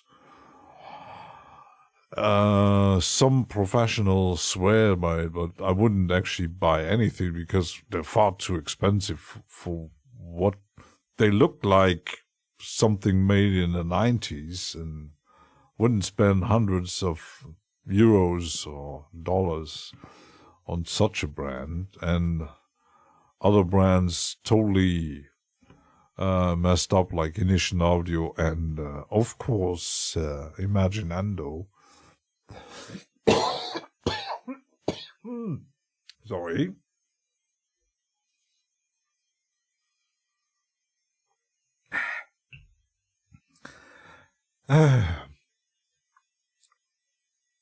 Yeah, and then hardware, software, something like this, something like that. One brand, I think that would be limiting, kind of thing. So, let's take a short break. We'll close my browser here, and then they do actually. I was kind of surprised how they actually sound. Or accusing Bontempi. Some like actually Donna. I'll be right back.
We're back. Yeah, wave state is really... I do like sound. Maybe at some point I will try. But yeah, even the core plugins, they ain't cheap. Even on sale. So, well, I have so many things. So many things.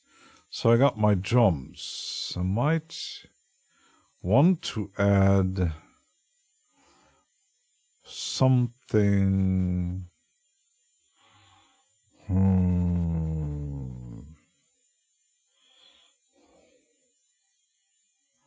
Like a texture. Une texture.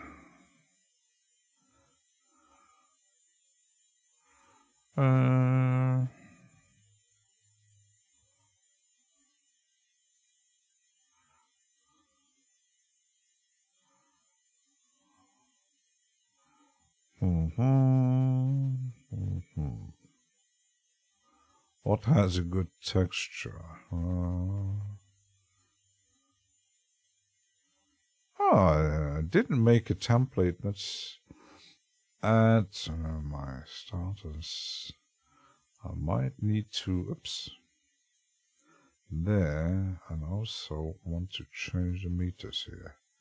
Stereo peaks. Let's add the, where was I? The from sugar bites, because I didn't have sugar bites, factory and obscurium. I didn't make the apparillo sound. So grain, because grain, that is the effect, factory and obscurium. Let's make apparillo.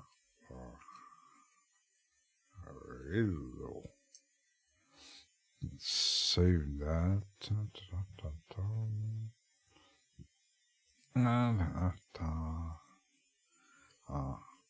Apparillo.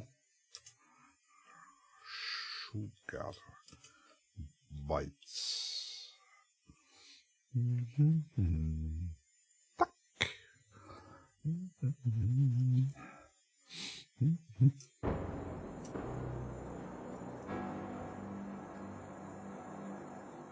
Ambient.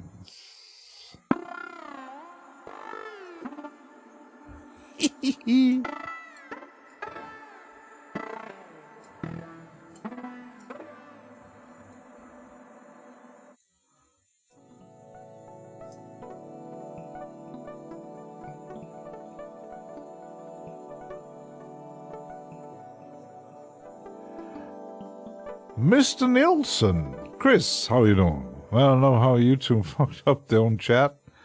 The banner welcome to chat community, guys. Block send details. Woo! Yeah.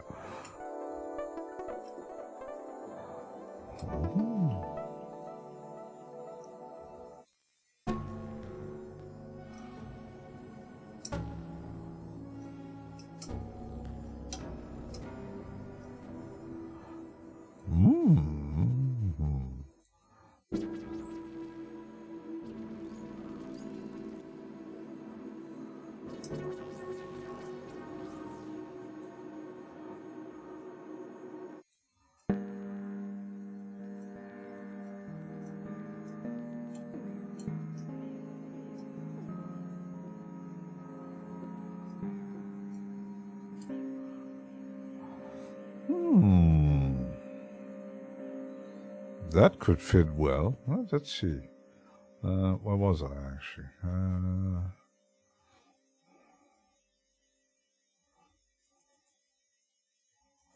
Let's do key snap.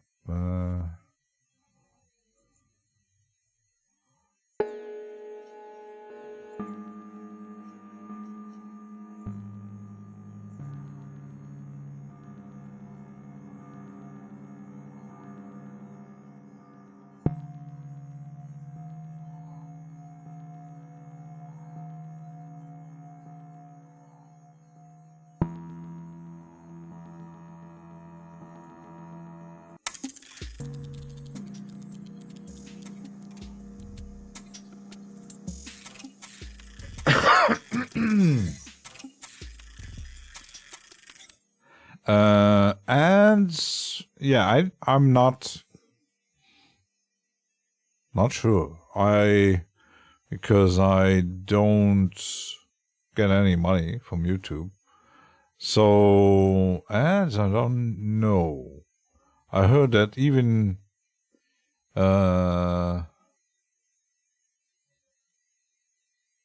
YouTube still can place ads for someone who doesn't have premium.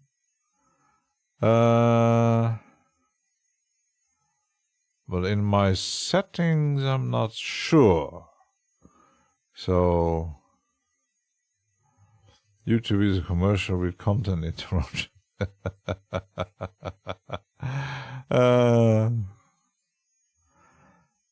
Does this react to velocity? That's a good question. I don't know. Yes, it does. Haha.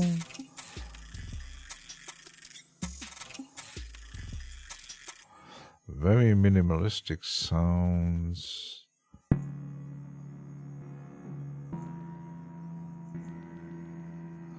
Like some bells. Like this.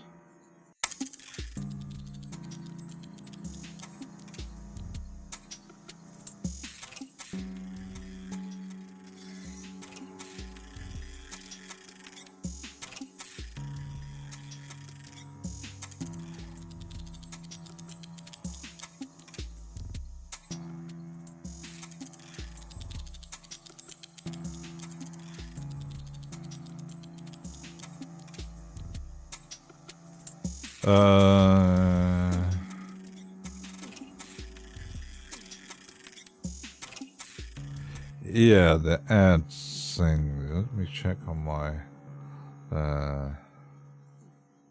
go to YouTube. That's the stream. Is it managed on the content, copyright, settings? Maybe, I don't know. Permission, agreements.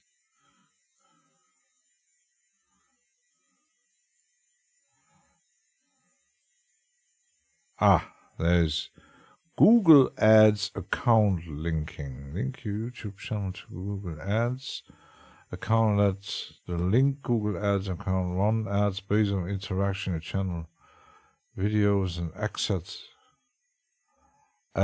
It is linked. I see promotion accounts linked. It is linked. Allow viewers to clip my content. Third-party training. That is unchecked for the AI. So normally you should, but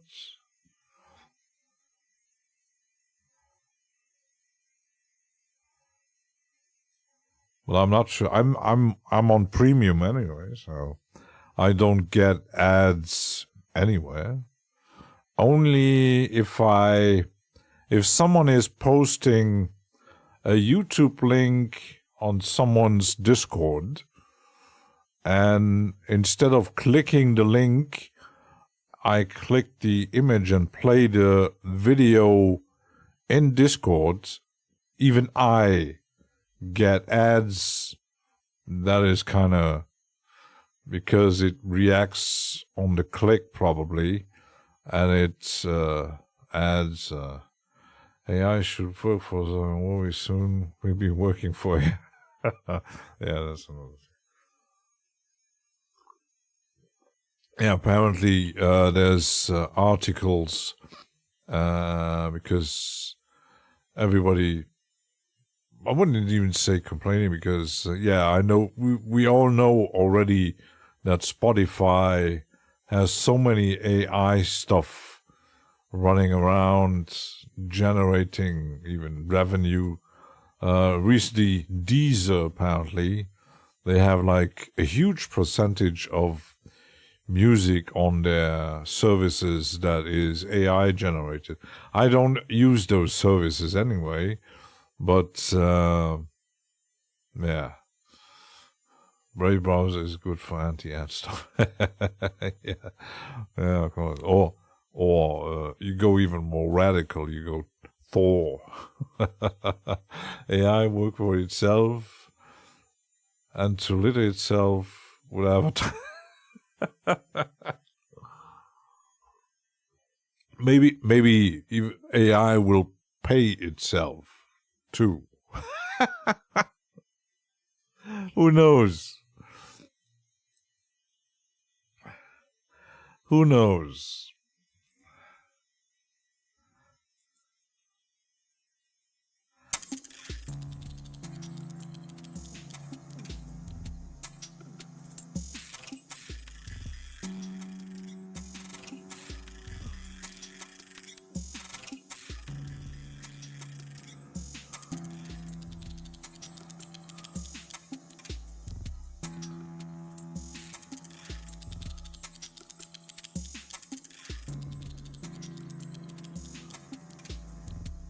Sounds actually interesting.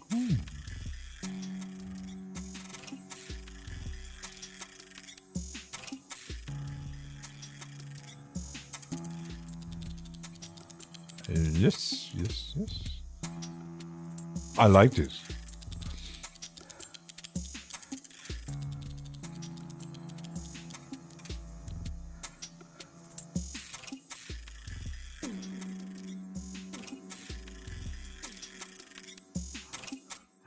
AI with chat. That thing actually already happened.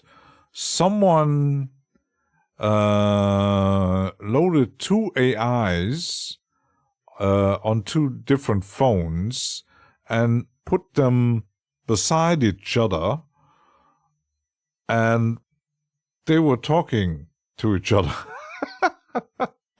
So yeah, this and that. Yeah. It depends on.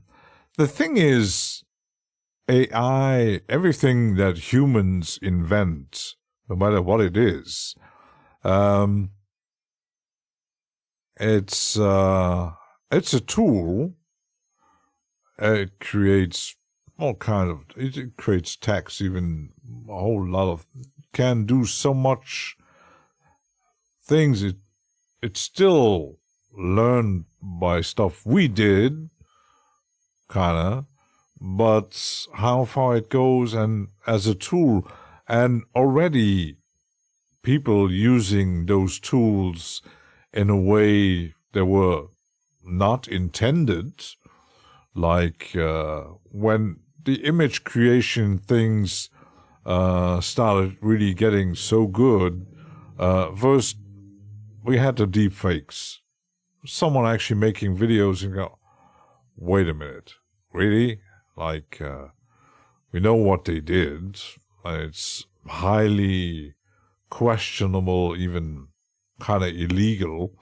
And it's almost already got out of hand, like people doing deep fakes, like deep fakes porn to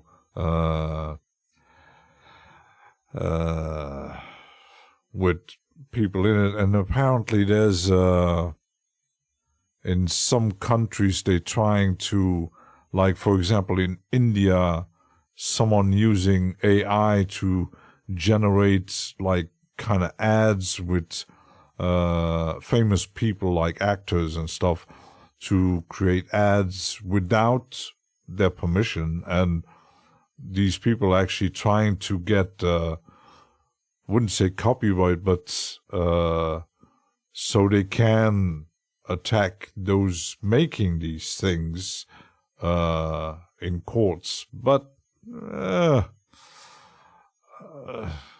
there's a sad thing about AI and content is most people I know despise AI content, except for a few fellas who keep linking me all the variation of Lord of the Ring roster AI. Yeah, they made like Star Trek in trailer parks. What was it? The other thing I did see? All kinds of. There is even someone. Well, actually, it's kind of well made. He has like a vlog on YouTube, and you see that he's holding a camera and he's talking, but he looks like Sasquatch. It wouldn't even say Sasquatch because it more looks like a kind of weird gorilla, but he's doing like survival nature things, videos. But it's AI generated. And there's another channel I've seen who makes like in Star Wars universe with stormtroopers, kind of like what I'd say documentary, but behind the scenes, what actually is going on when they with the stormtroopers preparing for the battles and stuff like that. It's actually well made, and you kind of go, oh, interesting, but yeah. Nature videos that have the voice. Yeah, and with voices, we do know how people made music tracks with voices of other artists and publishing them and trying to make money out of it. Yeah, and when those people find out and shit, yeah, sorry, but it's my voice. You just you or AI stole it. It's the thing is, it's a very gray kind of thing.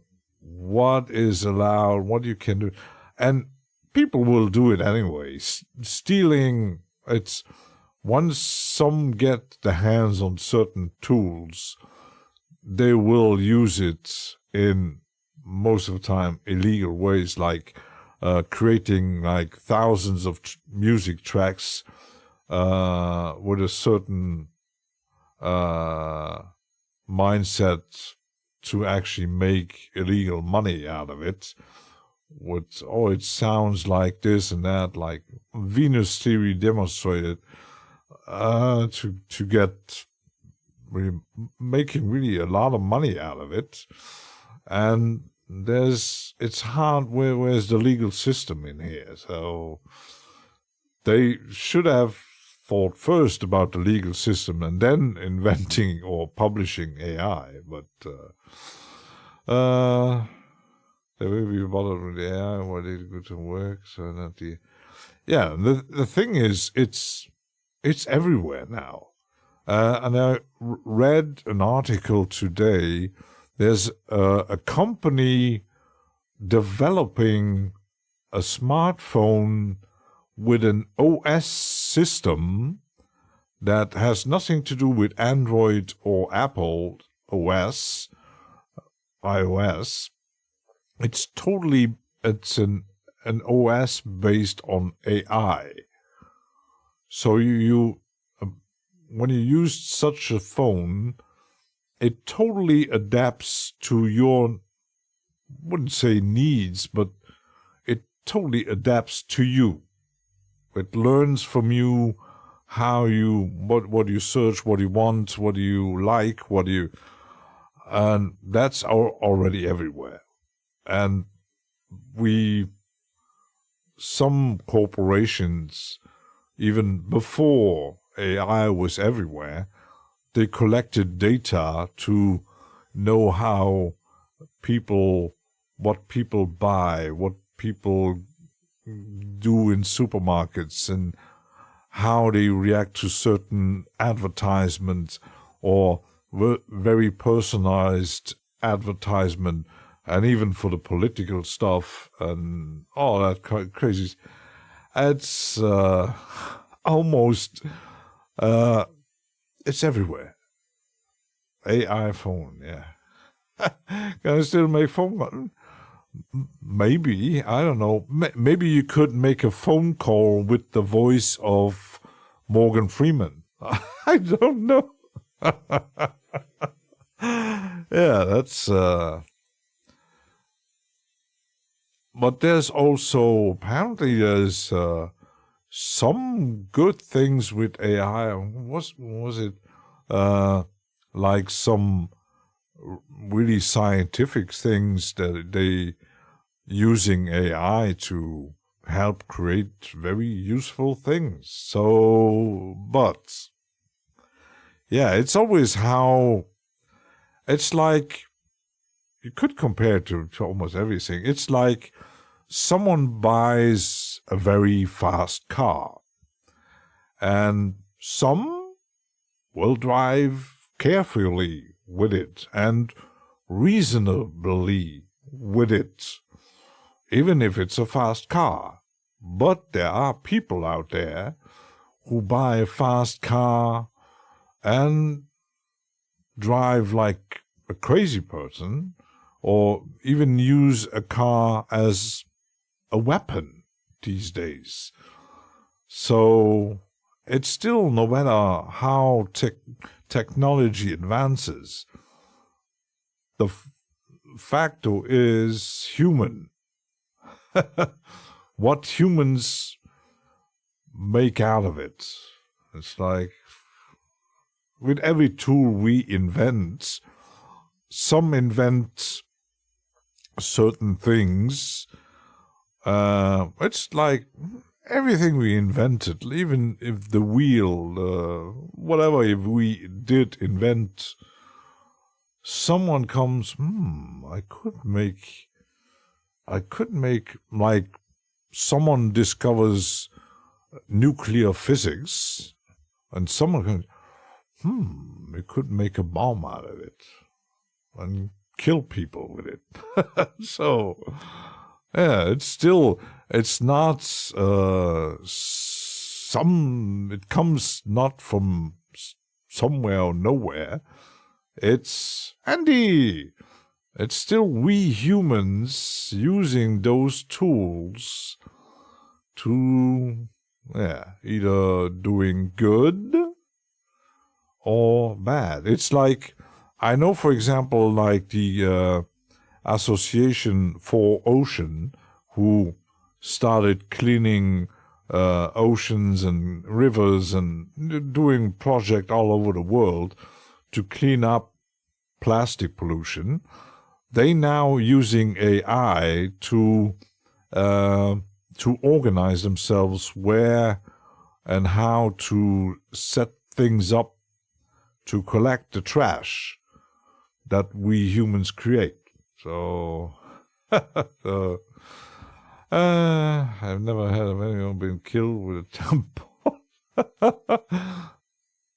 Yeah, you could. It's humans are. When you look at it, it's very, very, very weird.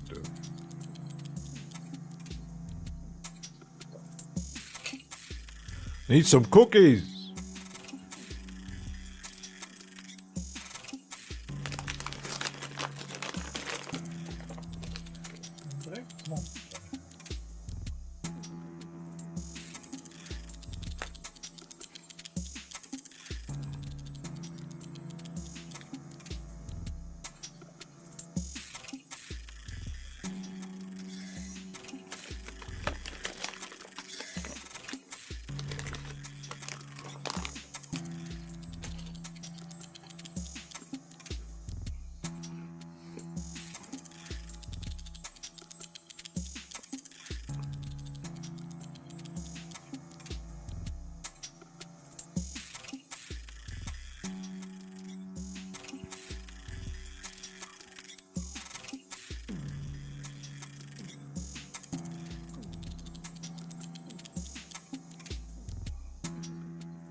So let's see some.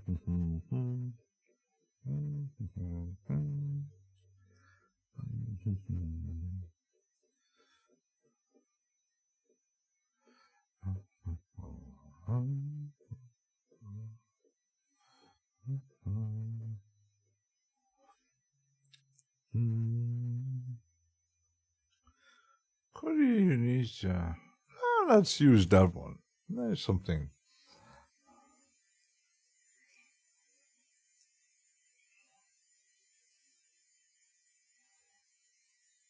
Oh, Biscuit raided your collection, Andy. Like I did.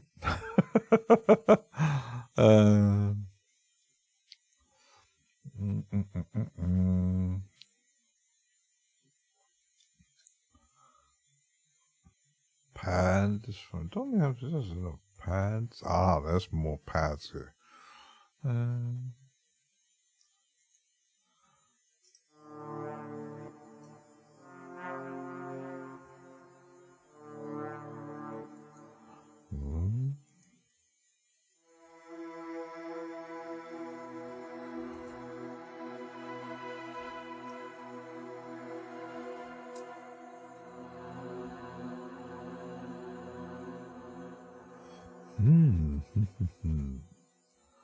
Maybe that one, but there's attack. Maybe do it a bit longer and let it react to velocity.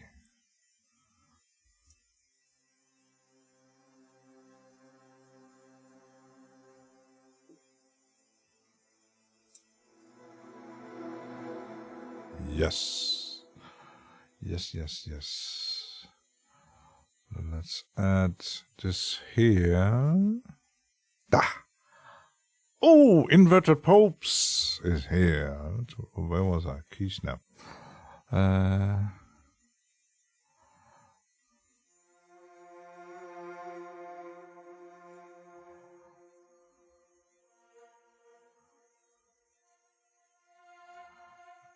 If I do this.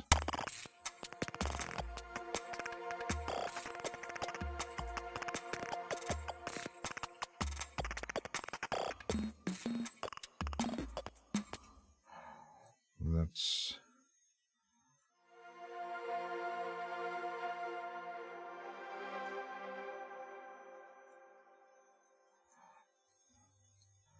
item a bit longer.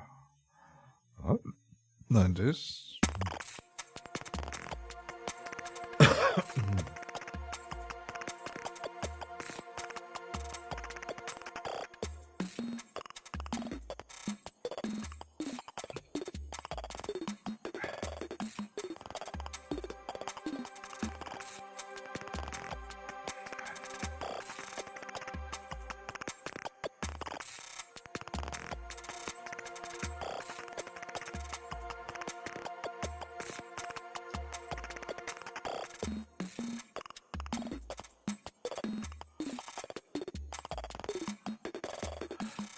It's definitely very, very, very glitchy. Milo is doing my promotion.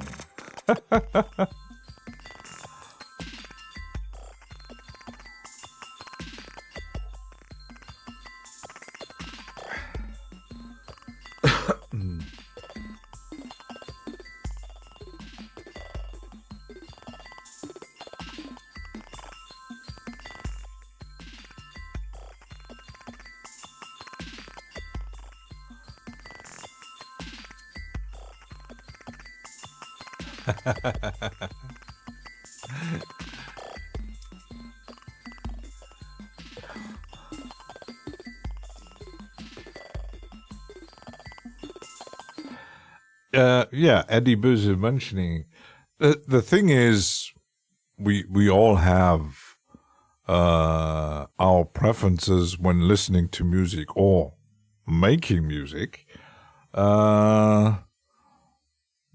what is the definition of music? I think when you look at the history of music, but many things are lost in history anyway. Our ancestors thousands of years ago made noises and sounds, and even in caves we know about that.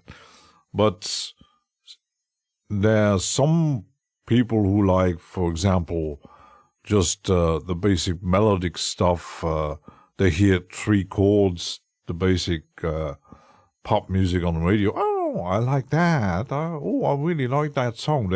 There are some people actually who they don't care about the lyrics or what the song actually means. Some even don't get it. And it's very like some people actually making stuff wouldn't even consider music. It's just noise, pure noises and all kinds of sounds. But what defines music? I think,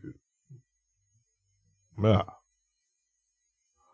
And even if you're making music, first they always said make it for yourself, and you might find someone else who actually likes what you do, and some would say, well, I don't like that totally, because, for example, my mom, she never liked the music I listened to. What's that noise? Oh, that sounds horrible. Oh, that's too loud. Oh, for example, electronic music, she doesn't get it. Oh, it's always the same thing. It's repeating. Oh, that's boring. She doesn't listen to it. She said, just listen to it. Nah. And her sister is even worse. She's totally classical stuff, and but even she's just an amateur. She's not like a real classic music nerd, like who knows every note of every composer out there, or even doing the differences between like Vivaldi or Debussy or Wagner or something like that. But, well, some songs do repeat it. Yes, they do. And some, you got certain bands who made their whole career on stuff that always sounds the same. But you can pick up an example like AC/DC, Status Quo, Rammstein. It's the same recipe, and still people loves it. It's pretty basic, and you say, oh, millions buy and love it. And there's some people who would say if you put a record from Throbbing Crystal on the player, and they say, oh, what is that noise? Oh, that's horrible. Or you couldn't even go to more extremes like Merzbow. Oh my goodness, what is that music? Or I don't know, like when Andy makes his drones, someone says, that's Joe's drones. Is that music? What's the point of that? Yeah. Wagner, the what is Jungle on the Rope can be something cheerful. Like Beethoven? Ta. Yeah, I'm not a classical. Even when you look, you can like classical music, like the classic composers, like big names like Mozart, Bach, Beethoven, Wagner, Vivaldi. There's a whole bunch of them. But then you put on a record from Karl-Heinz Stockhausen. And someone who likes classical music would say, wait, that's classical music? Oh, that's random noises. That's atonal. What is that? So, yeah, Biscuit Noses and Stravinsky. Oh, yeah. I do like Ravel's Bolero. That's just something I learned in school, how it was built up. That was really an interesting piece of music. But I tried to get, when I was a bit younger, I had some records my mom had, and I tried to listen to it, but sometimes it was too quiet. Sometimes what's happening? You got straight in the face, and yeah. And my granddad, he was totally into classical music, and he loved the different. He even had preferences at certain conductors and stuff like that. So, well, it's all personal preferences, what we like, what we listened as teenagers, what the parents listened to, what all kinds of stuff.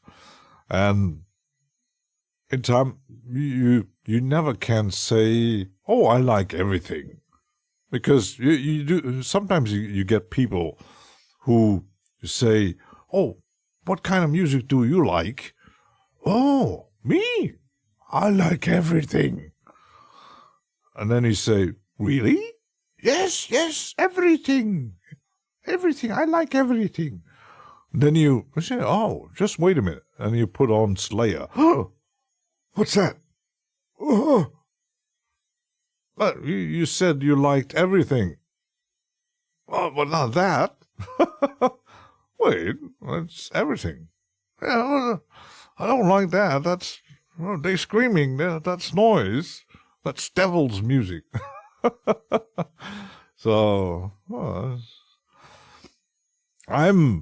my taste is very, very wide. But I don't like country music. For example, I don't like German Schlagermusik. Ugh, it's horrible.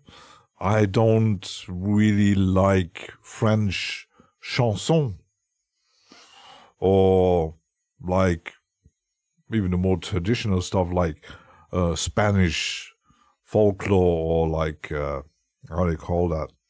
Yeah, flamenco. It's not my thing, but I still say yes. Combined, sometimes you got like certain musicians who combine certain things. Yeah. Oh, that's interesting. Because, for example, I don't like modern jazz, but I like the more classic 60s, 50s, 60s, 70s jazz, or the fusion era. Schlagermusik. Yeah, or Volksmusik. We know every culture has their own folk music, like even country is folk music. But certainly when you see these, like in Bavaria, Austria, Switzerland, there's mountain music. Oh my goodness. There are folk music, like Irish folk, even English folk music. Like, I do like Bulgarian voices. That's, wow. I heard even some stuff from Eastern Europe. Very interesting. Or the more folky sounds of the Scandinavian people. Stuff like that. Even some parts in France, but I wouldn't like the Portuguese or Spanish folk. or even Italian. Well, that's taste, so so I don't know. I'm quite sure there are people around there who, when they see a video from me, and oh, I don't like that. I did have comments popping up on my channel. Oh, wait, that's AI music. I don't like that. I deleted. So, Paraguay music that is real hard to live with. This, yeah, it's you. I think you mean that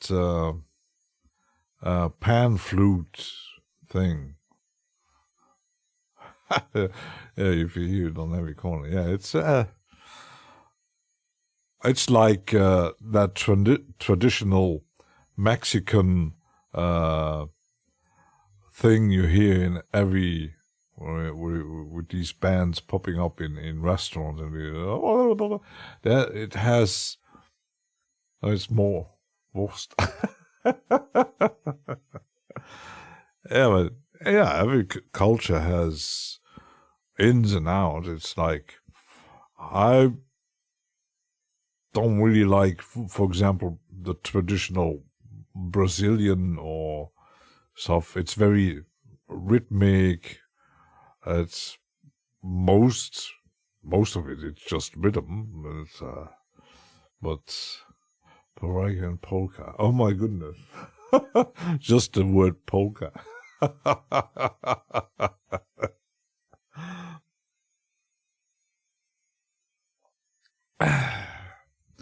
Bulgarian Romanian music is on, and Polish polka. That to me,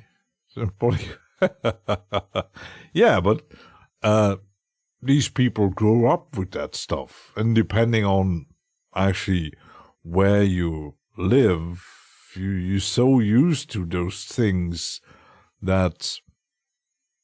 But it's also a generation thing anyway. So you got, especially these days, it's music goes around the world so fast, and it influences younger people that create different things and combine certain things, or their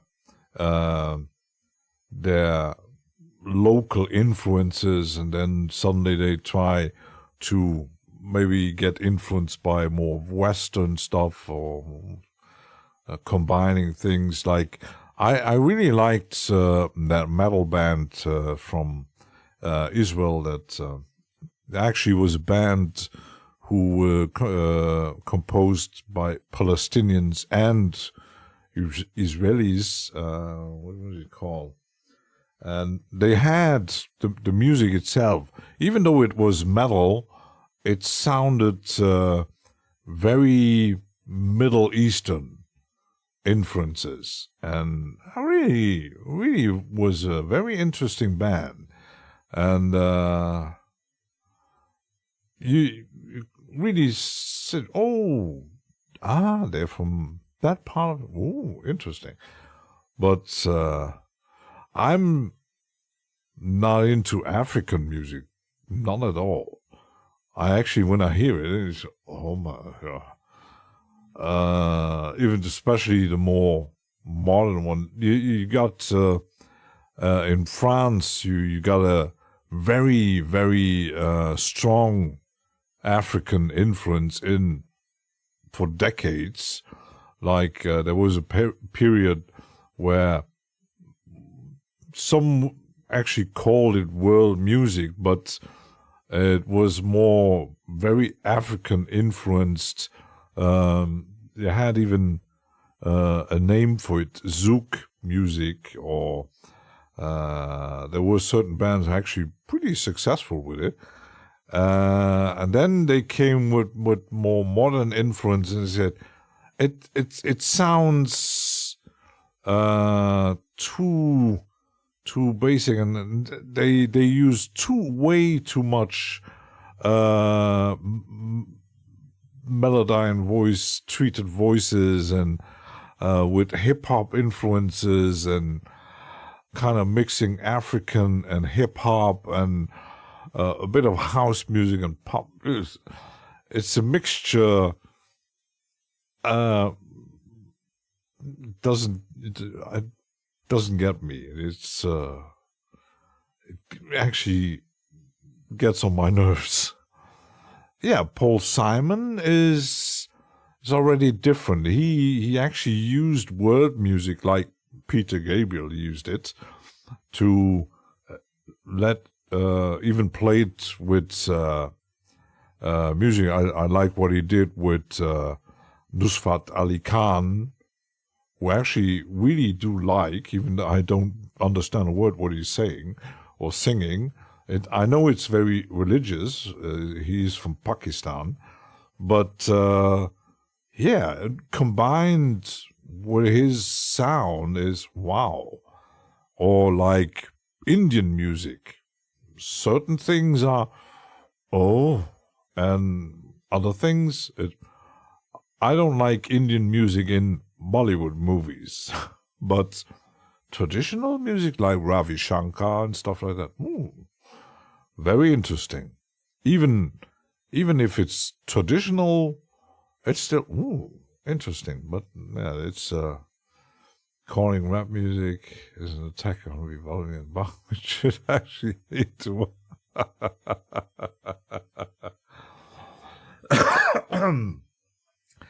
yeah, but you get artists like Peter Gabriel and many others who have a more broader view on music, who don't like to stick with a specific, I wouldn't say rule, but who like to say, I could use that kind of instrument, or maybe this kind of notation that sounds more Middle Eastern or African or what else. And they are so smart incorporating these things that it still sounds good to normal listeners that are not used to these kind of sounds. Crazy Rabbit is lurking. Crazy Rabbit is lurking. Me babbling way too much. Let's take a short break and then actually make some music instead of babbling too much. Where's my thing? Be right back.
Whee!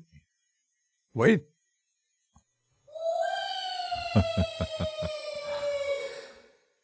This is not cheating. Yeah. Arranging. Have this. Could put these two here. Let's put these back here. And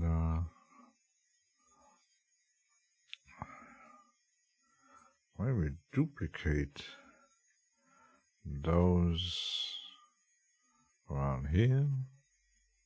Let's see how that sounds.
Yeah, I still haven't put any not too much effects, or I'm trying to give him space. Yeah, give him space.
No, not yet. Let's wait.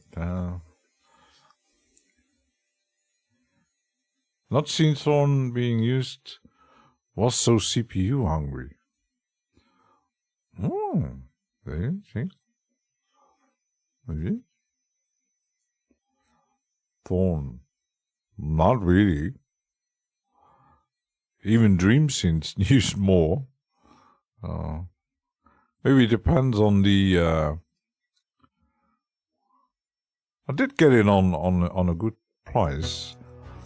I even had some presets from October here. Let's see if I can find sequences pad.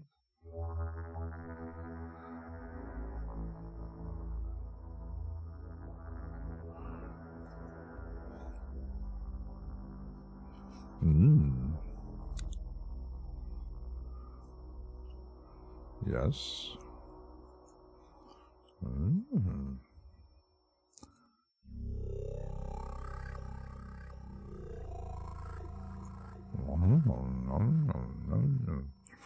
I actually have it for a while, but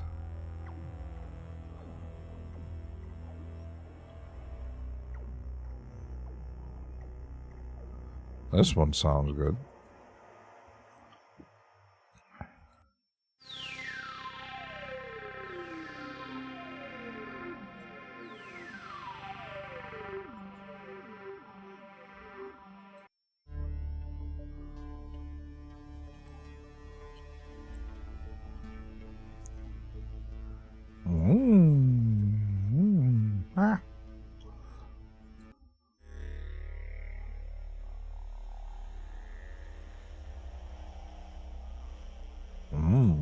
I like that one.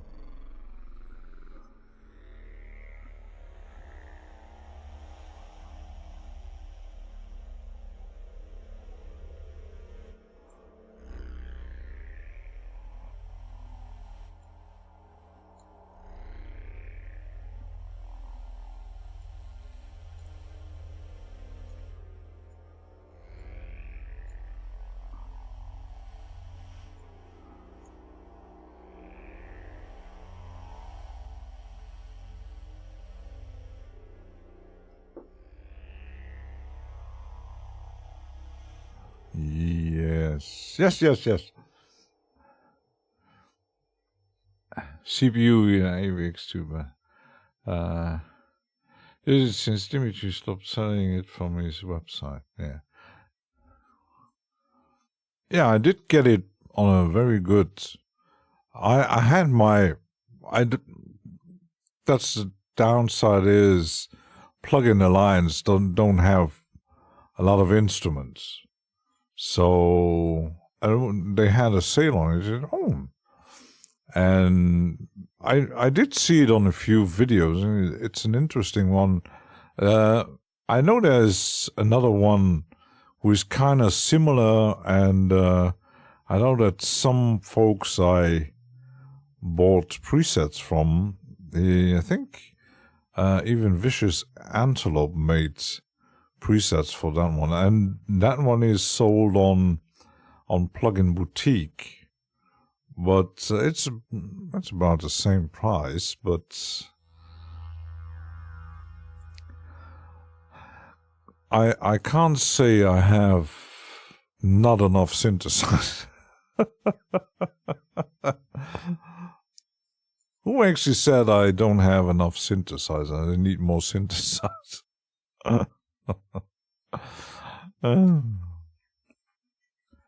We need more synth. Synth is life.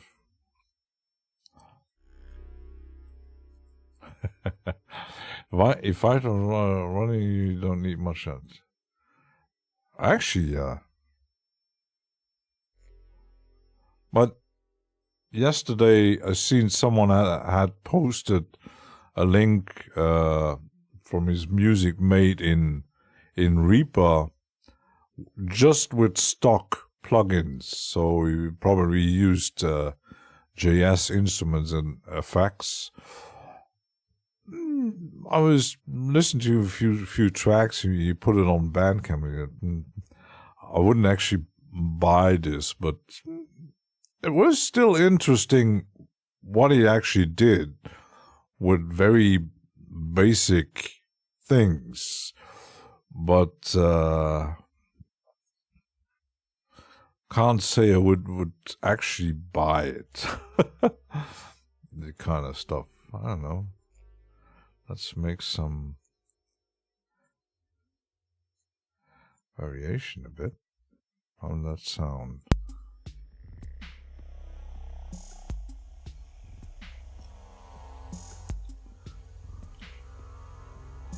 If I start this one a bit later.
Yeah, I wouldn't say it's too expensive. I do have Vital. I never got the Pro version, which I think $80, where you get all the presets and actually access to new version. But it hasn't been updated for ages, I think. But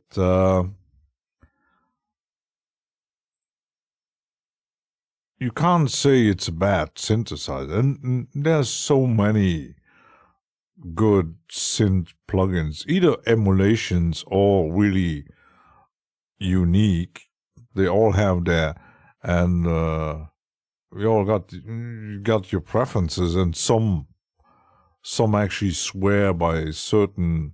They just use that one, like Serum, or I know that some like Alchemy just loves Faceplants and how it modulates the sound. And yes, you wouldn't need all the big collection, or collecting all the Korg synthesizers, or the V collection, or all the stuff that UVI has, or the whole range of contact libraries.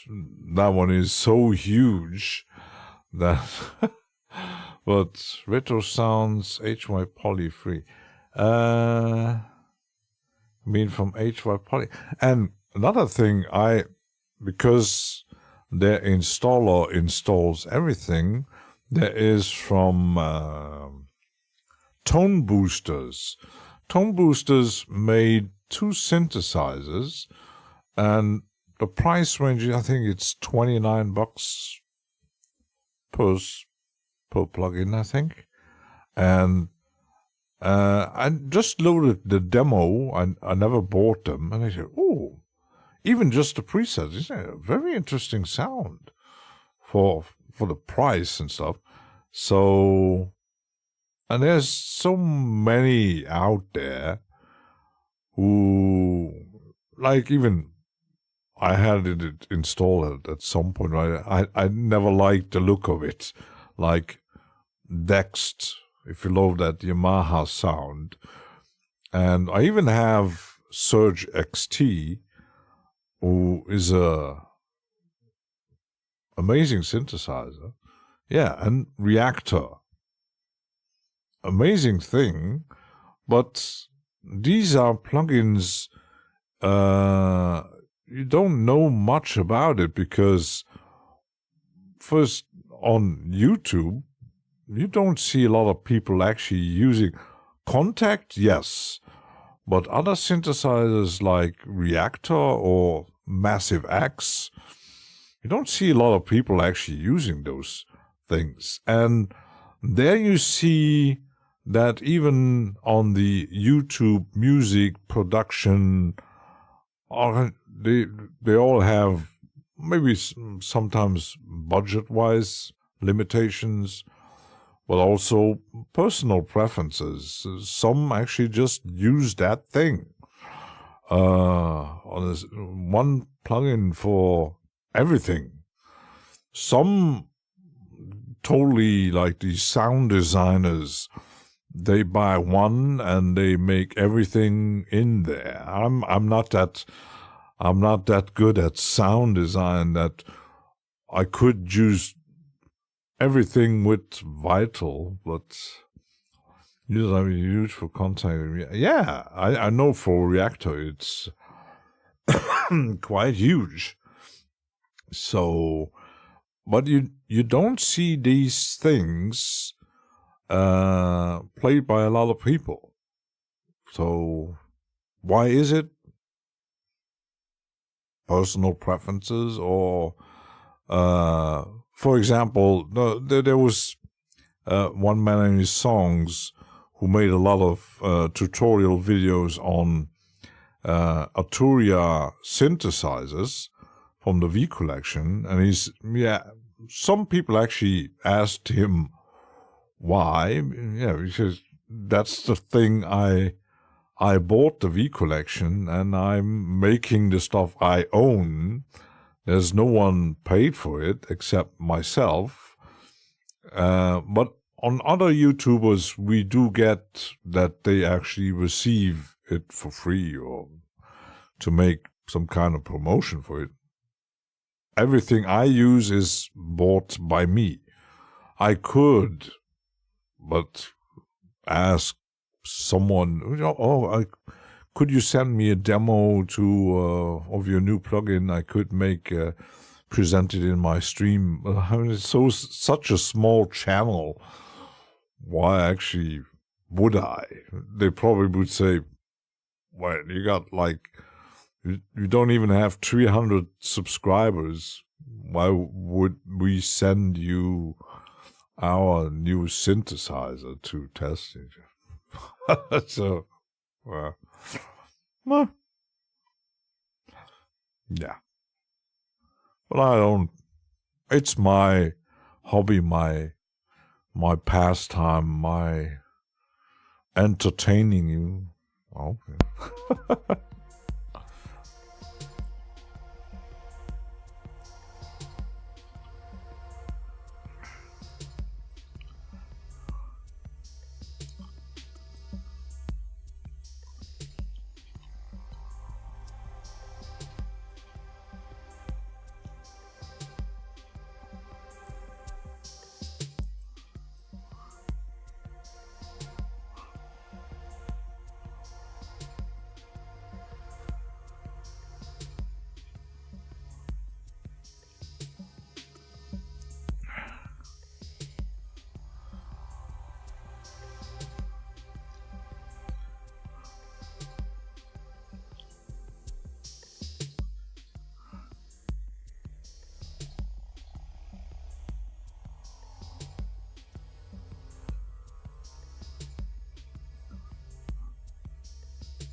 Could actually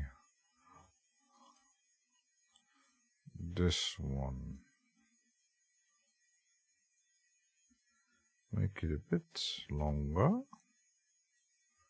like this. Then where is that apparillo thing?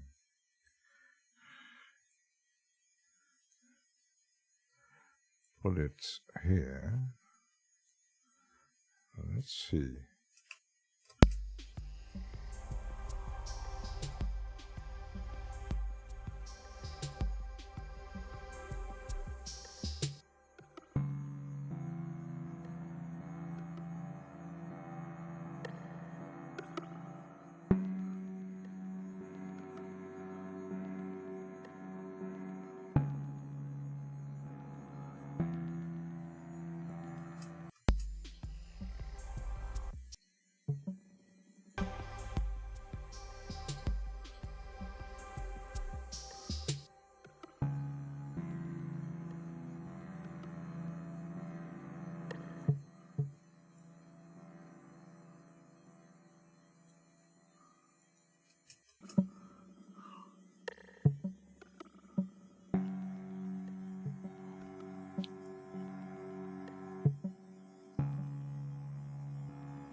And he said I was messing around with metaphysical function a month or so.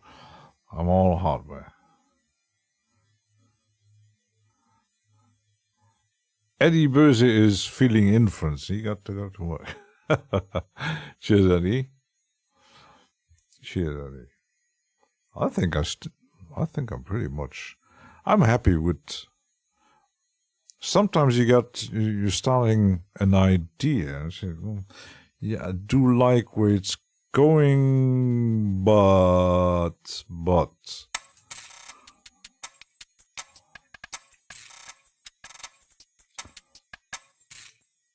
And let's see if I.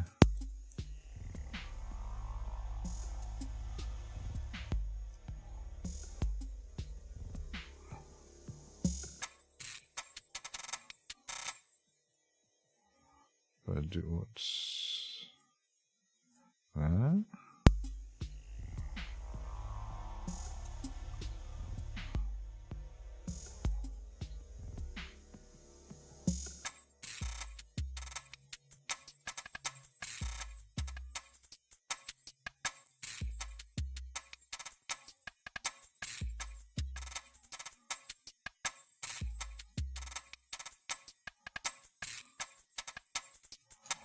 Could make it a bit.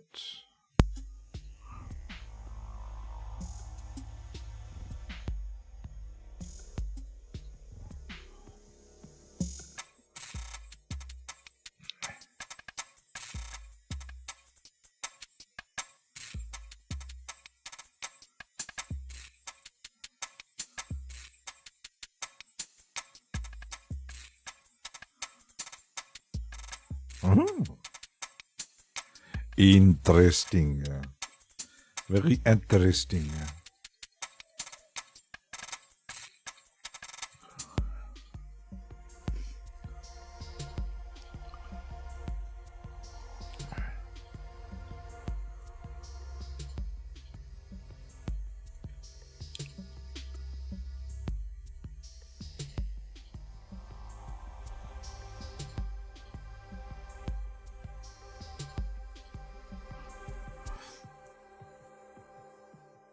This kind of, I always was struggling with arrangements, so I think I kind of start thinking more doing this kind of setup, because I was actually a bit looking around how people do things. And because I had always had some trouble where either I did put too much or too little, or not really something, or it doesn't suit, or yeah, this is too long or too short. That's also why I actually reduced the BPM, because sometimes you think faster. I kind of prefer, even though I listen to faster things, but making, I don't like too busy, too much, at least, because when I'm doing things, it sounds cluttered, or there's too much going on, and it kind of, wouldn't say maybe distract, I don't know, kind of, I don't know how to describe the feeling I get from it. So I'm trying to get more minimalistic in what I'm doing, and I kind of think I actually like where this is actually going, and I will keep this one, and it's kind of ready to get some audio out and render things, so I will keep it definitely, and maybe on next stream on the more daily things, keep on working on it. I hope I will get my heating problem fixed very soon, because it's, even with my mobile heater, temperatures drop pretty quickly. So yeah, so it's not an ideal situation at the moment. So time to make a big break. Thanks for watching. Those are those who not still lurking somewhere. Thanks for watching and chatting with me. Until next one. Let's see, tomorrow is Thursday. Let's see if I do some on Friday. Let's see if I do some on Friday. Sunday is set up. And yeah, see you very soon. I hopefully in a better temperature situation. It's frisky again here. Oh, Nick was lurking there somewhere.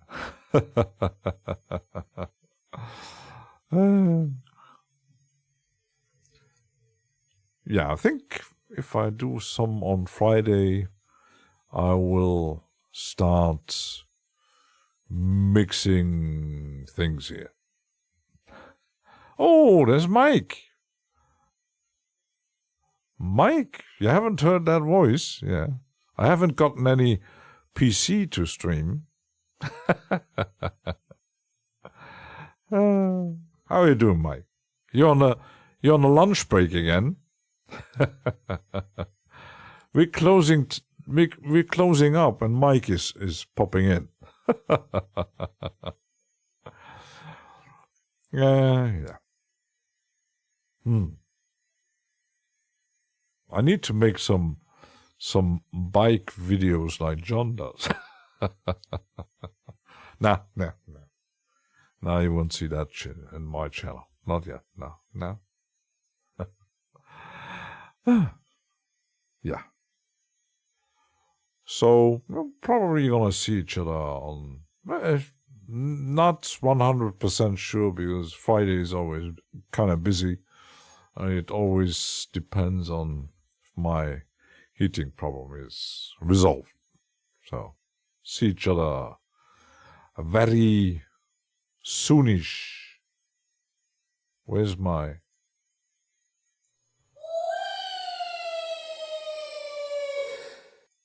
Bye. Bye. Where's my end here?